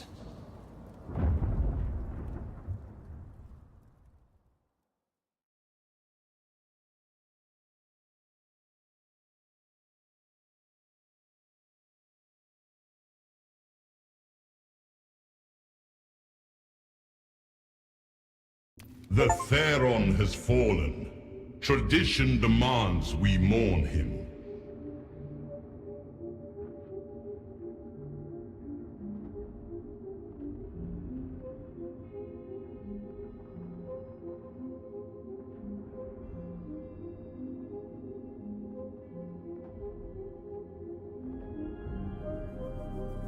When it comes to creative assembly, I assume every game is going to be like Rome 2. That way, when it's not, or better, I'm pleasantly surprised. Ceremonies of mourning can be placed in abeyance. The invaders allow us no pause to lament a broken mind unfit to lead us to victory. Now we are free to prosecute this war as it should be. I'm keen for Dawn of War 4 too. I skipped 3. I didn't Kivroth is particularly still like the it. crown world of the Sancotep dynasty. Surely you must honor our Pharaon's memory, if not his will. He restrained my destroyers from pursuing the perfected omnicide of this planet. He would have allowed profane life to flourish in every crevice. Now, Kivroth shall become perfect in its sterility. Our legions are without number, and our strategy is clear. We shall focus our energies on awakening all the warriors we can, and force the invaders into battles of attrition they cannot win.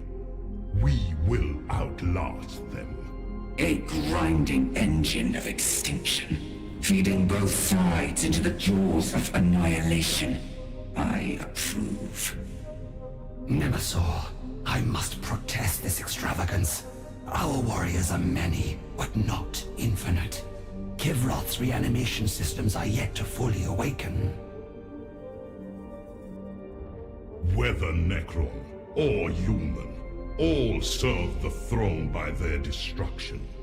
The invaders shall quail before our phalanxes, winning us both territory and the time to further restore our systems. My approach renders victory inevitable. Therefore, it is correct. Remember to whom you speak, Vargard. You derive no authority from the Pharaon now. Cease to be useful, and you may share his fate.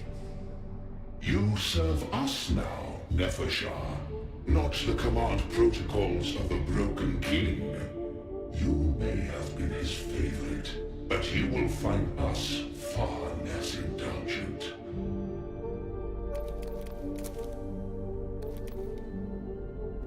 So they regenerate in 3 turns, or I can fix them, if I'm reading that right.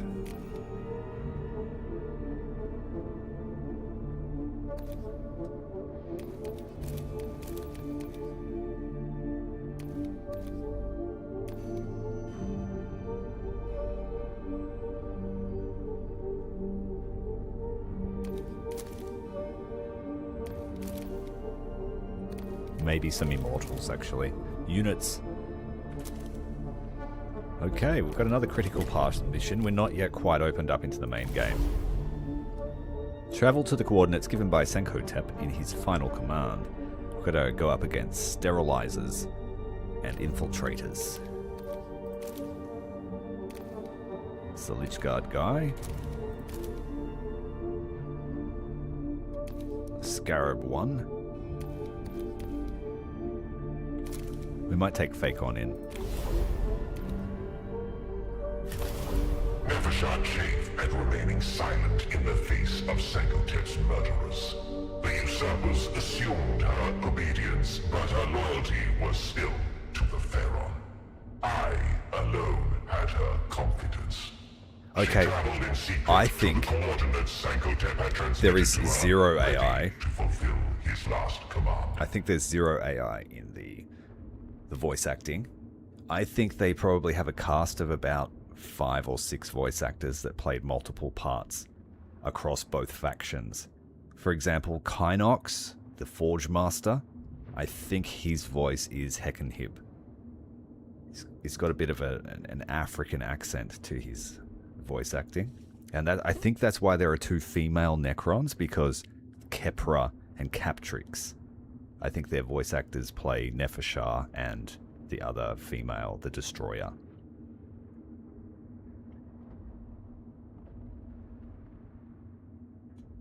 That's my opinion, but AI is getting much better. I think that they honestly went to increase the scale from Mechanicus 1, and voice acting just nails that. It just gives it more... It lets you relax a bit, because, let's be honest, games where you have to read every line can be tiring, and you don't always get the vibe that they were going for if the writing's not great. But Mechanicus 1's writing and between the dialogues was fantastic too. So I'm glad that they went with voice acting, because I feel like it's really selling the point. And the voice actors that they have used are great, in my opinion. How close now, Cryptic? Our destination draws near, Honored Vargard. There, that structure up ahead. No, I think they're very, very conscious of the lore, and they've really tried. Their writing reflects that. Ruins of Necron origin, but defaced by a human settlement. Once more, the alien savages make themselves a vexation. Let us cleanse this place of their vandalism. like, I consider myself to have a pretty high vocabulary, and some of the stuff that I've run across a few words that I've never seen before. Like, I'd never come across the word clade before, but I also didn't study biology, so it was informed to me that that is sort of like to describe a species, I think you said, like a group within a species, I think someone said. I think that was you, Luna.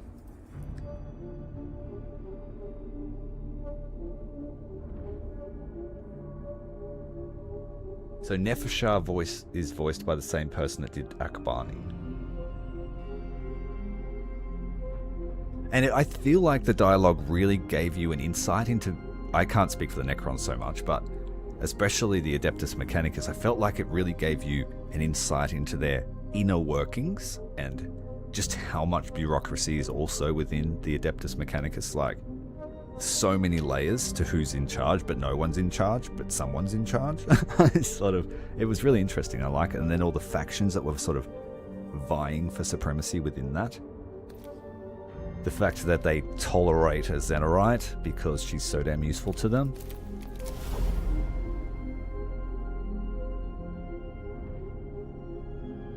Yeah, she's definitely had to whisper and find that sort of masculine grumble to her voice, but I think she's done a great job for being one of, if not the first female Necron I've ever encountered.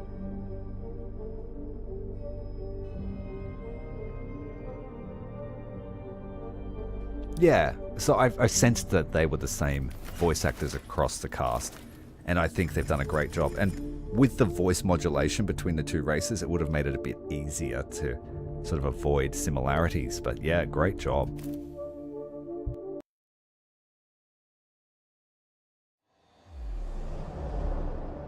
And honestly, I'm sure voice actors don't charge heaps. Like, do they? I'm sure it's tempting to get an AI to do it, but I've played a lot of games recently that have some AI voiceovers, and they are atrocious. Absolutely atrocious. Like, I would voice act a part. I would happily do that. And I wouldn't charge much. Punish them! Half of my content has been trying to build up a portfolio of that sort of stuff. In my sights!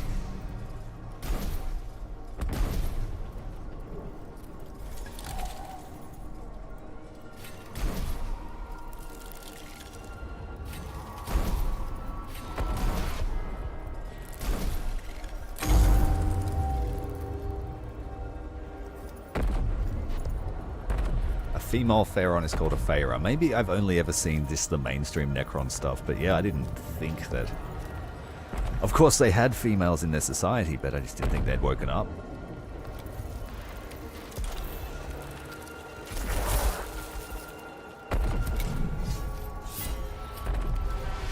As much as I love the Necrons, the Adeptus Mechanicus are my preferred faction. No heresy around here.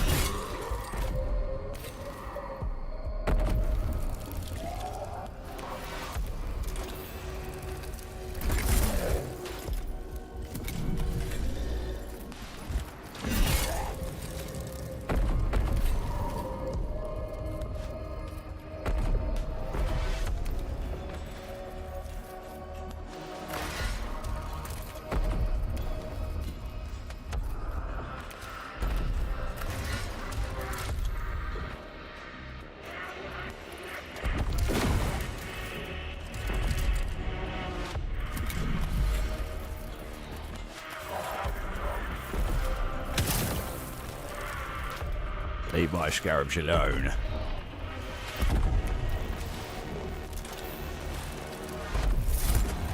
They're not quite as useful as servitors because they get weaker as they lose models.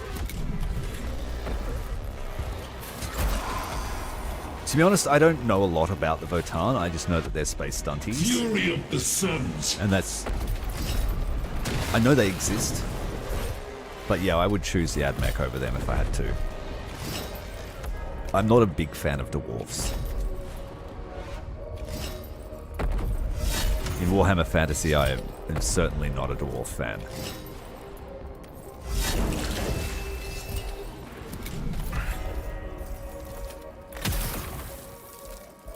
This largely comes down to beard jealousy, I think.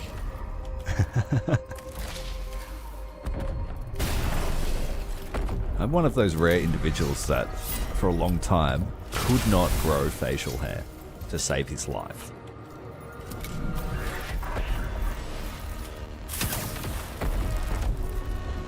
I'm built like an elf, if I'm honest.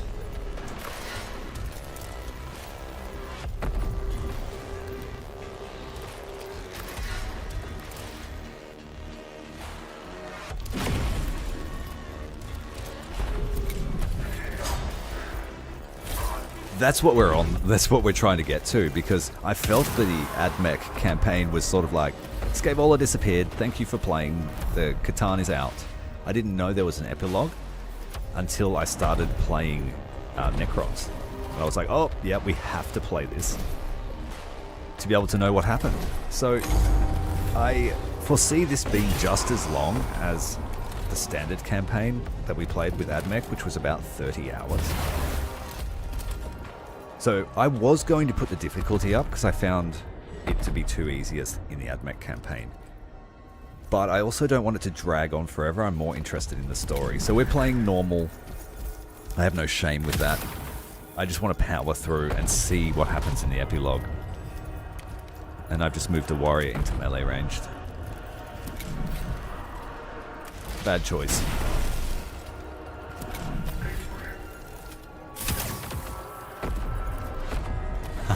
Well, I've never been told that I'm bad looking, but I don't consider myself good looking. I think I'm humble, but I'm tall, quite tall.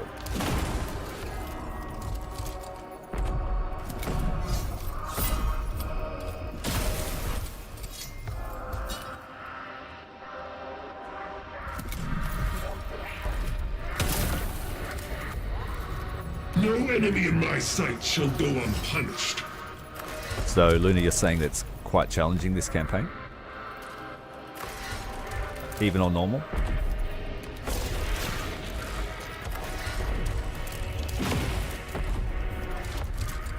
All shall burn.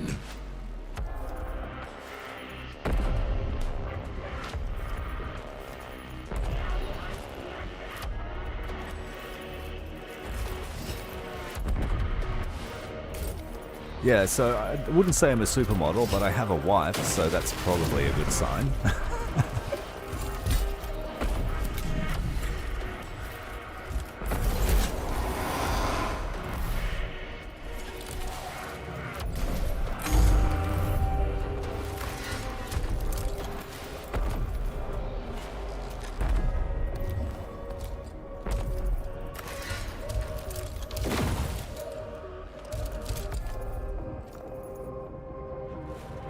Is there an end game?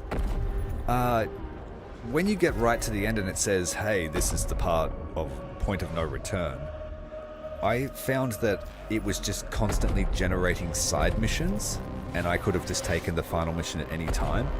So you can just keep playing and take over all the regions on the planet, I guess, and maximize all your lords. But after a certain point with AdMech, you can't spend any more points, so there's no point with taking the strongest lords you have. So you can just sort of jump in, but there wasn't anything after the storyline. So I'm not sure how the epilogue's going to play out, whether it'll just be a set of story missions, or whether it will be back to the planet. A million years of hate culminates in one But shot. I almost wrote a review of the game, but then I felt like the Necrons are so different that if I review the game based on my playthrough of AdMech and not finishing the epilogue, then it wouldn't be a true review. And I didn't want a knee-jerk reaction. Like, my review was going to be positive based on my time in the AdMech campaign. But yeah, I just felt like it would actually be jumping the gun until I've experienced it all.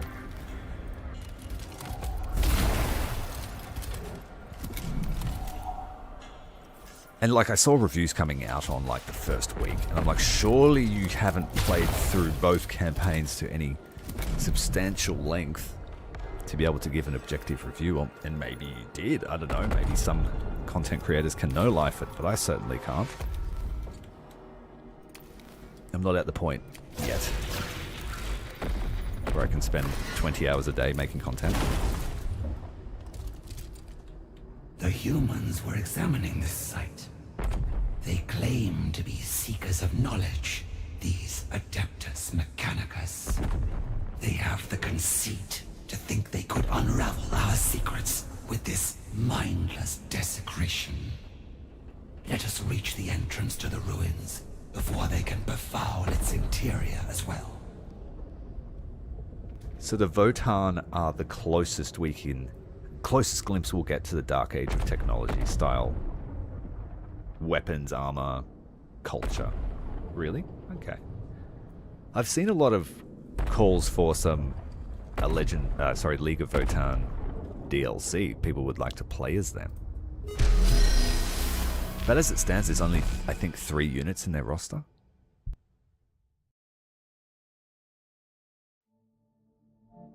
Yeah, they're the diggy diggy hole race.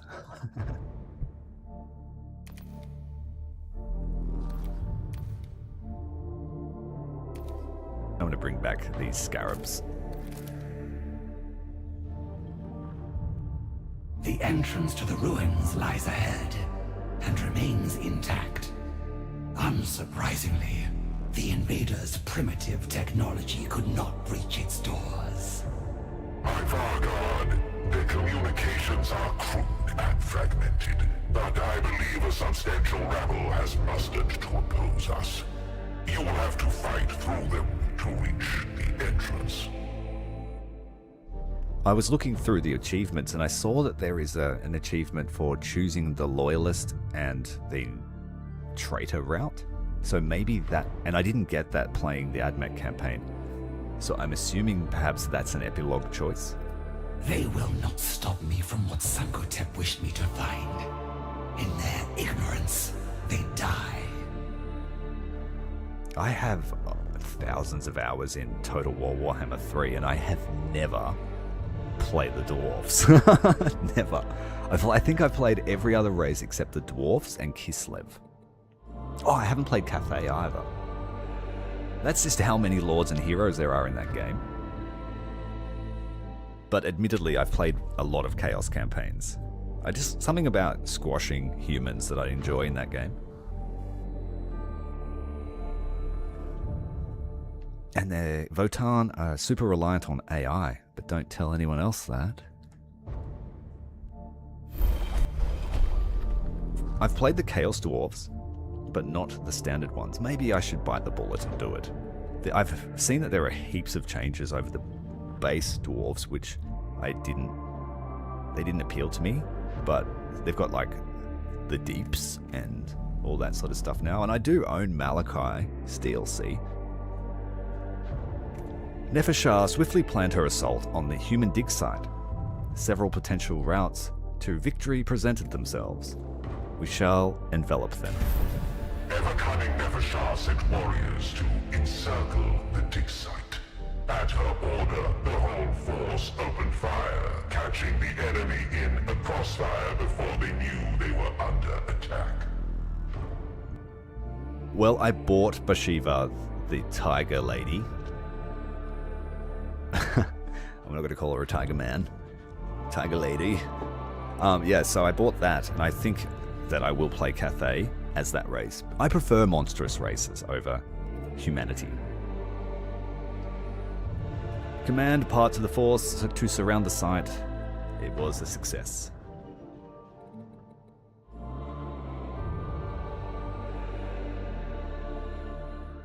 The Chaos Dwarves are a fun faction to play. They were well made.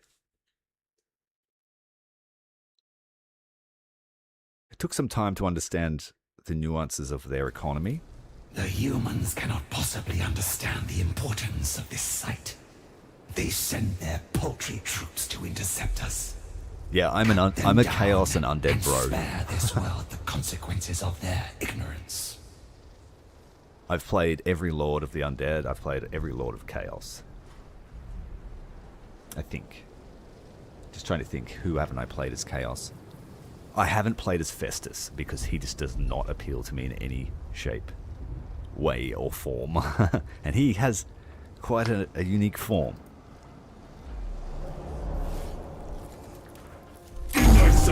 Oh, great. It just skipped deployment because I pressed the space bar.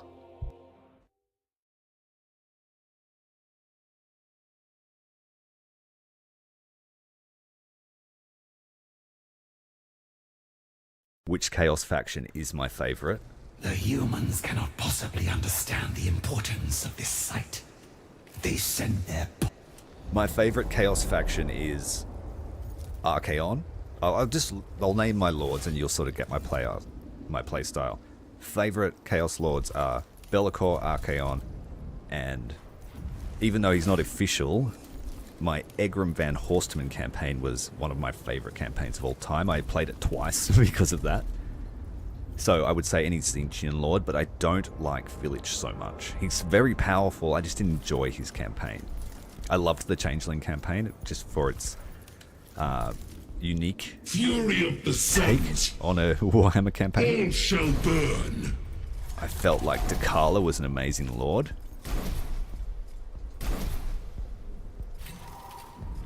The room isn't big enough for Sigvald and myself though, so I'm not a huge fan of Sigvald. But in terms of Chaos Gods, if I had to, I would say it goes Tzeentch, Slaanesh, Khorne, and Nurgle. And that's not saying I hate Nurgle, but just in Total War Warhammer, my favorite campaigns weren't Nurgle.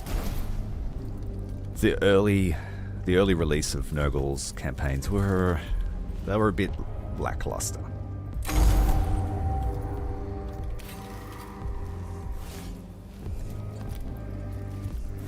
Although I liked Tamarkan's campaign was like just OP. It was power creep to the max.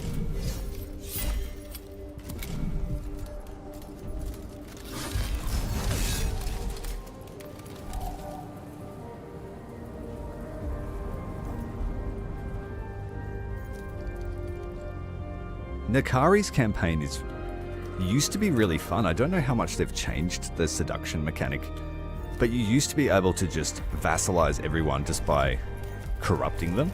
That was my favorite way to play. That's why I like Be'lakor's campaign, because you can farm the Empire for Demon Princes, as well as being able to vassalize all the other Chaos Undivided Lords. Not to mention like free shadow magic with instant cast and stuff like that, and his ability to get anywhere on the map.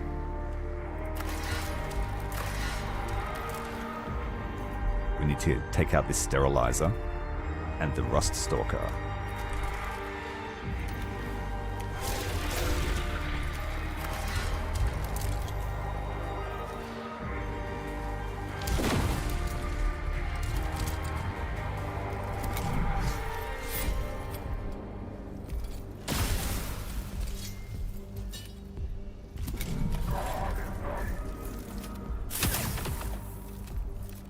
Yeah, the early iteration of the Plagues wasn't very interesting or effective, because, you know, anything that was like attrition on the AI in Warhammer is useless.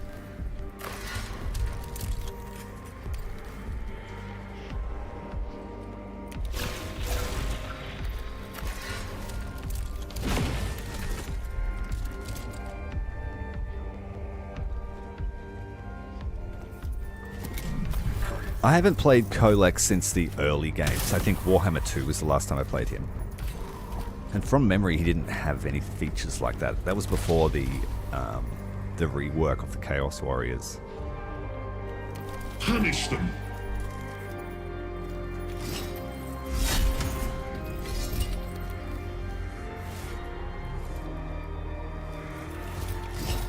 Let's lower the vigilance here. I've seen a lot of questions online about what the hell these do, and it took me a while to figure it out. They lower the vigilance meter if you destroy it or stand next to it. And that's a holdover from the first game. Oh, dodged. Painful.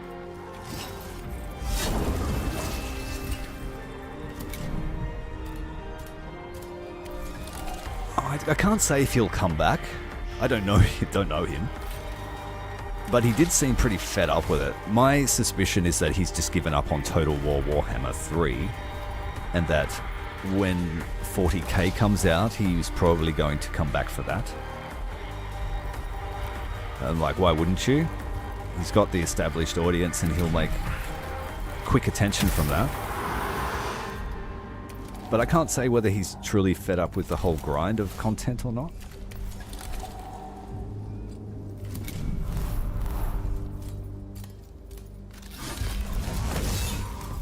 But thus far he's been fairly silent, as far as I'm aware. Scour the foe. This Ruststalker's making my life a problem.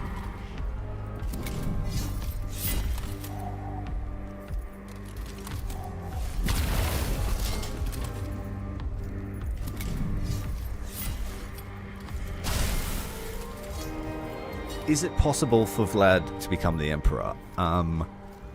Not officially, but I think there's some, like his whole campaign involves taking over Altdorf, and I'm pretty sure that he's got a unique building in Altdorf. Maybe, and there's a unique building in Nuln as well. Nuln has the Blood Keep, I think, and I'm pretty sure that Vlad has a unique building in Altdorf that is like the Corrupted Crown or something like that. I do wish you could vassalize. I think you can now. I haven't played Vlad for a long time, but I'm pretty sure you can vassalize a lot of the Empire or human factions when they need defeat. No, he can't. I would like to see him, but he's also a Mortarch as well, so he's probably going to see a change to his mechanics when Nagash comes, which I'm hyped for. We're getting treats this year, I think, as Warhammer addicts.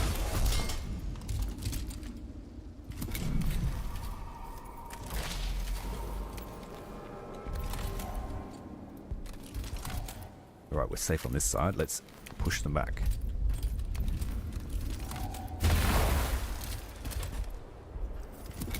There might be a mod that makes that possible, but I don't think it happens in the base game.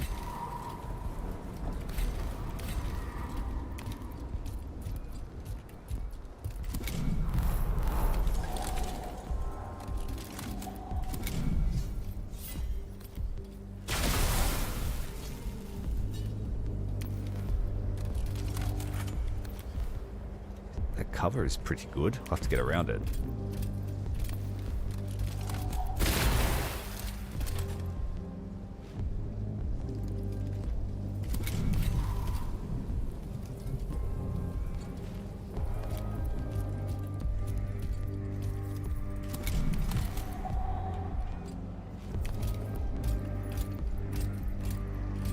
Punish them.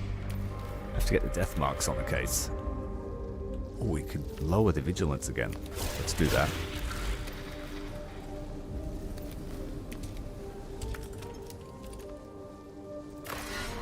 Still out of line of sight. In my sights.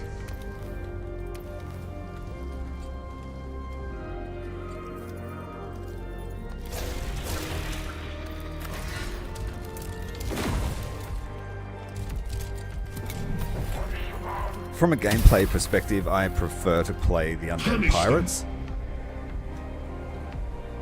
Sorry, no. Aesthetically, I like the Undead Pirates, but I prefer to play the Tomb Kings. Especially Luther. Luther needs a sort of a rework. His campaign's not so fun anymore, it's a bit of a slog. Because a lot of his, I believe his objectives send you inland, but the mechanics really don't play into that. I've never played Cetra as well. I'm not a Cetra fan. Cetra can suck it.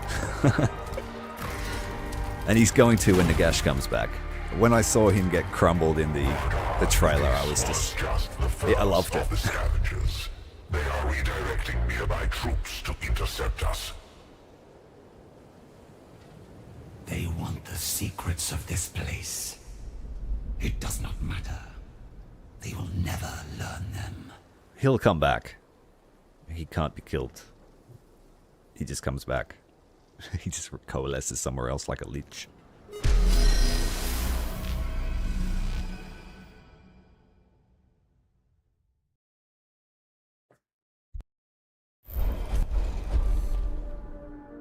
It's a case of he's just too damn angry to die. He's a little bit like orc magic. He believes he's so good that he's just that good. Greatest warriors the foe could muster approach to intercept the royal guard, Nepheshah ready to force us to receive the enemy.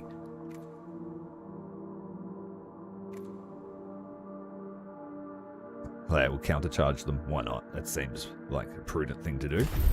The royal guard swept through desperate volleys of fire in their advance, sending the aliens reeling as the unexpected counter-assault hit home.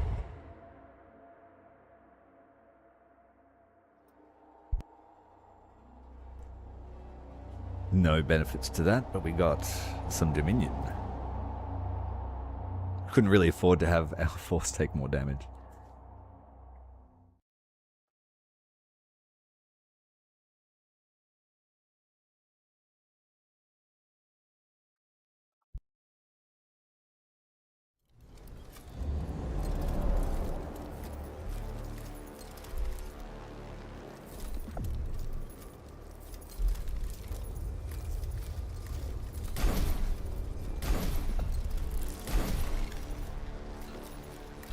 Army is quite damaged.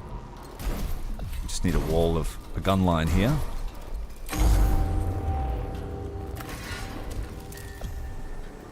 There's a Principe there. But I'm going to get the sterilizers first because they will be a pain in the ass. They got super high mobility.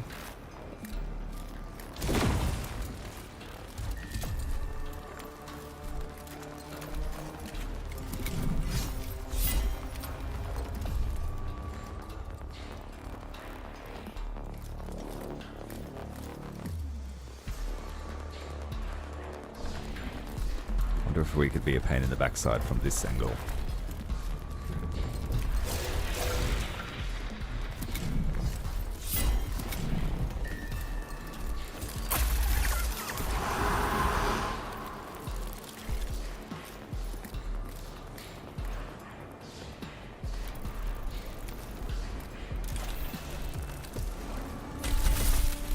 Oh, terrible. We might get a bounce here.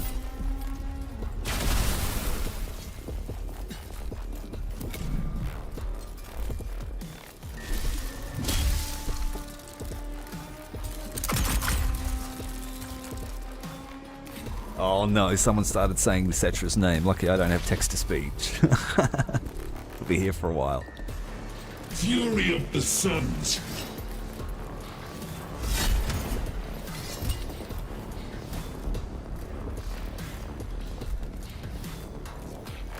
Yeah, that sounds like a Tomb King's run when all your skellies just collapse and the only thing left is a Tomb Prince.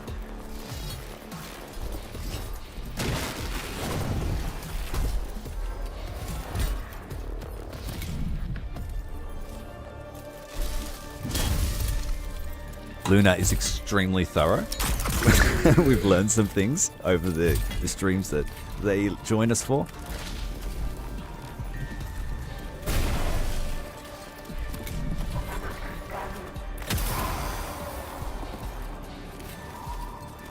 At one stage, they were being paid by Helm & Gorst as the promotional manager for a Helm & Gorst campaign. Zombies only.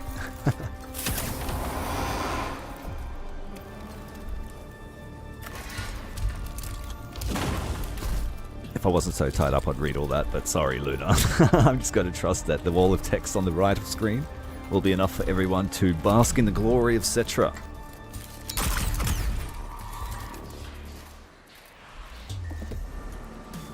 I wonder how long it took whoever designed Cetra to write that and come up with it. Or has it just been added over the years? Sterilizer got through.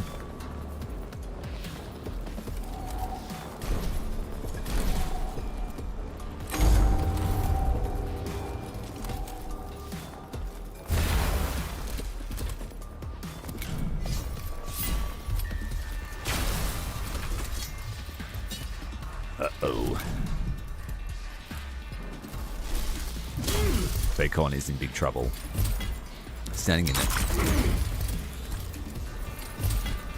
A million years of hate culminates in one shot. I can't get away.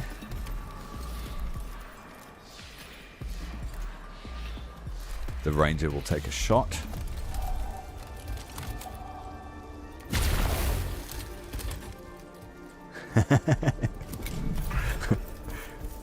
That's a lot of names, bro. A million years of hate culminates in one shot.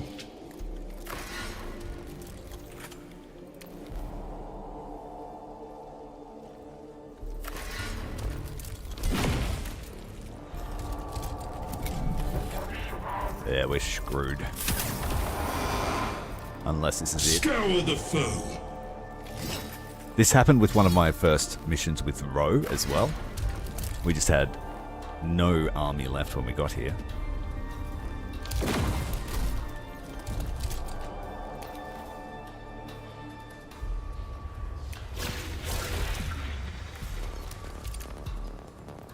Punish them.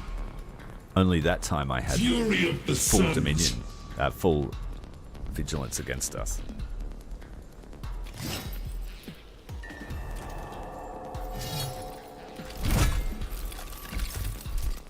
Oh, that sterilizes next.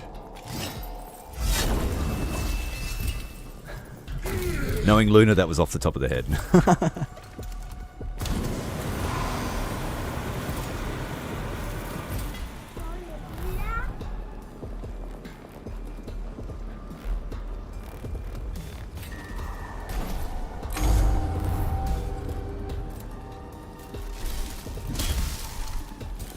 They did us a kindness and didn't finish off our A lord. million years of hate culminates in one shot.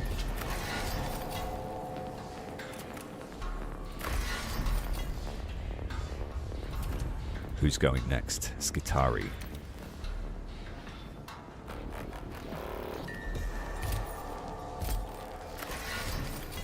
Oh, damn it. I moved to a place where I can't hit them. This might be the end.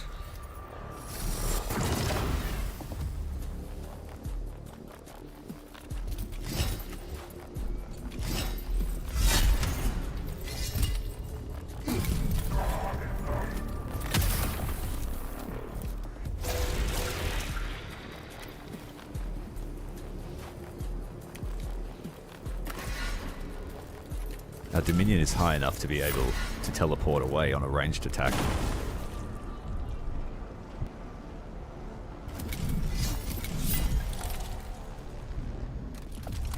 In my Admech campaign, I made good use of sterilizers in the early game.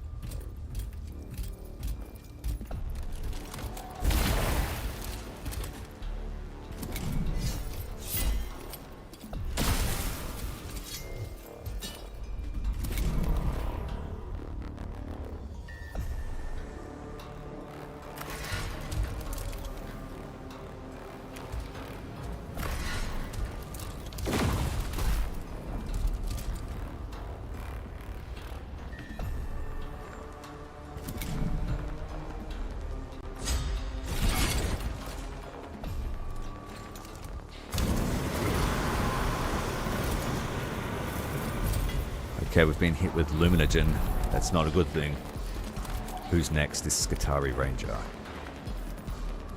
He's just in the perfect cover. There we go.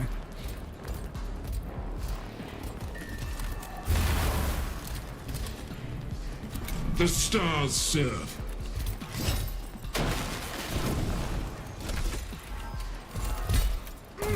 The vermin are cleared from the threshold. Now, open in the name of Pharaon Sankotep. At the Vargard's words, the gates opened. Within was not merely a tomb, but a repository of secrets.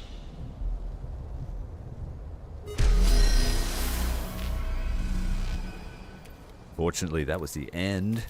That would have been a close loss.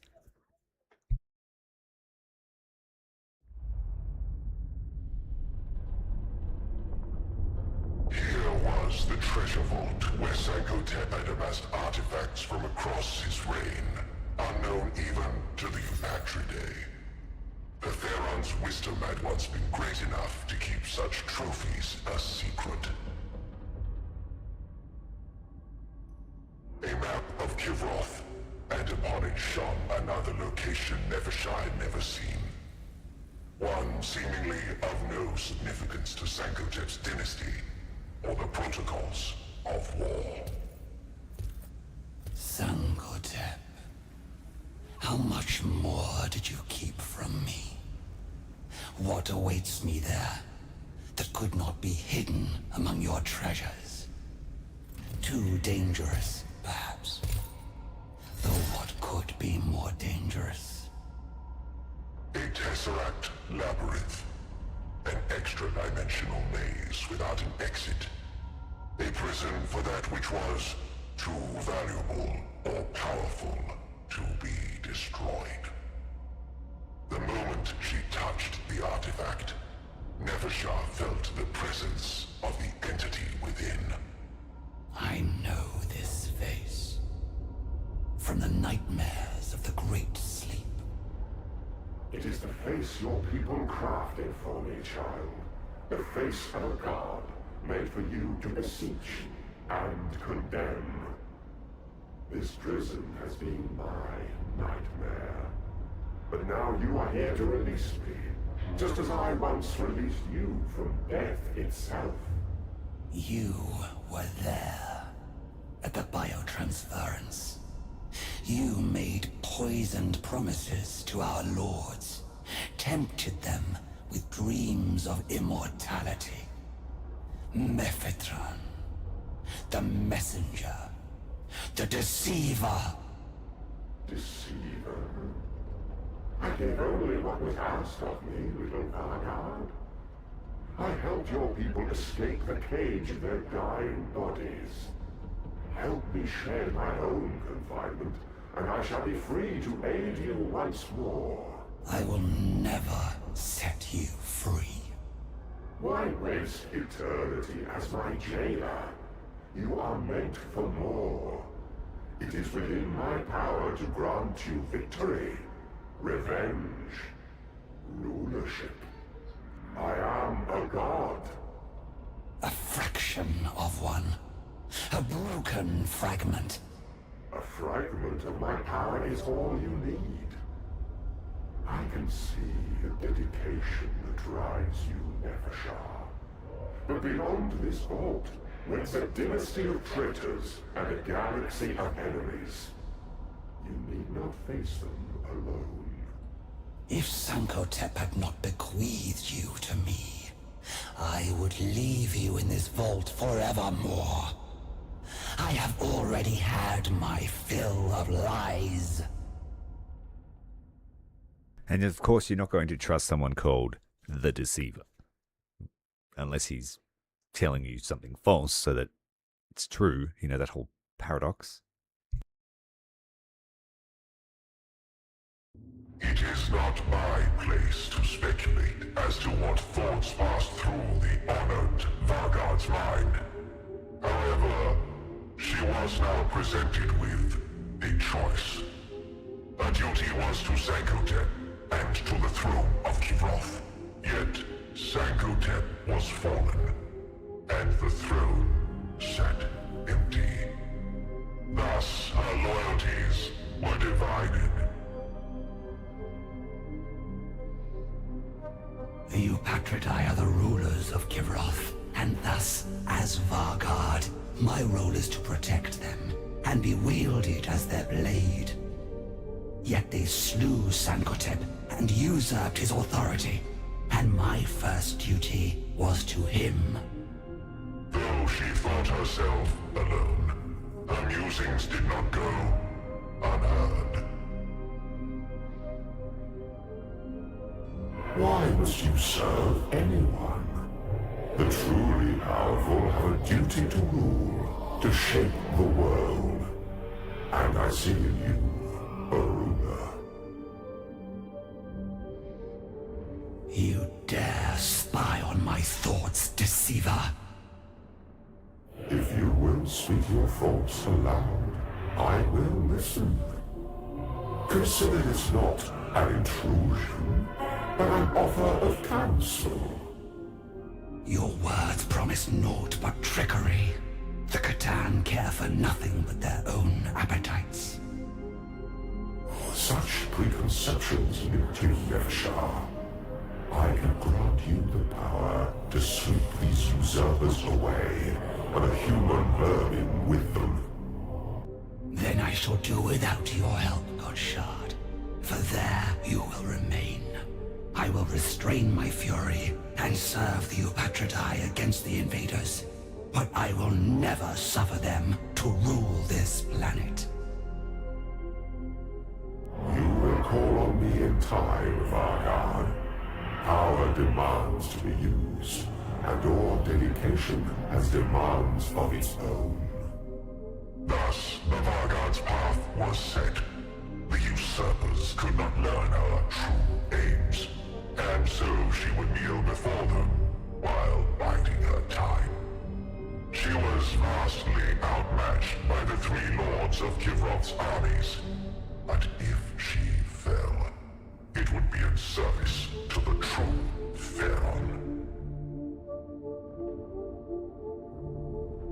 Okay, it seems like it has now properly opened up into the full campaign.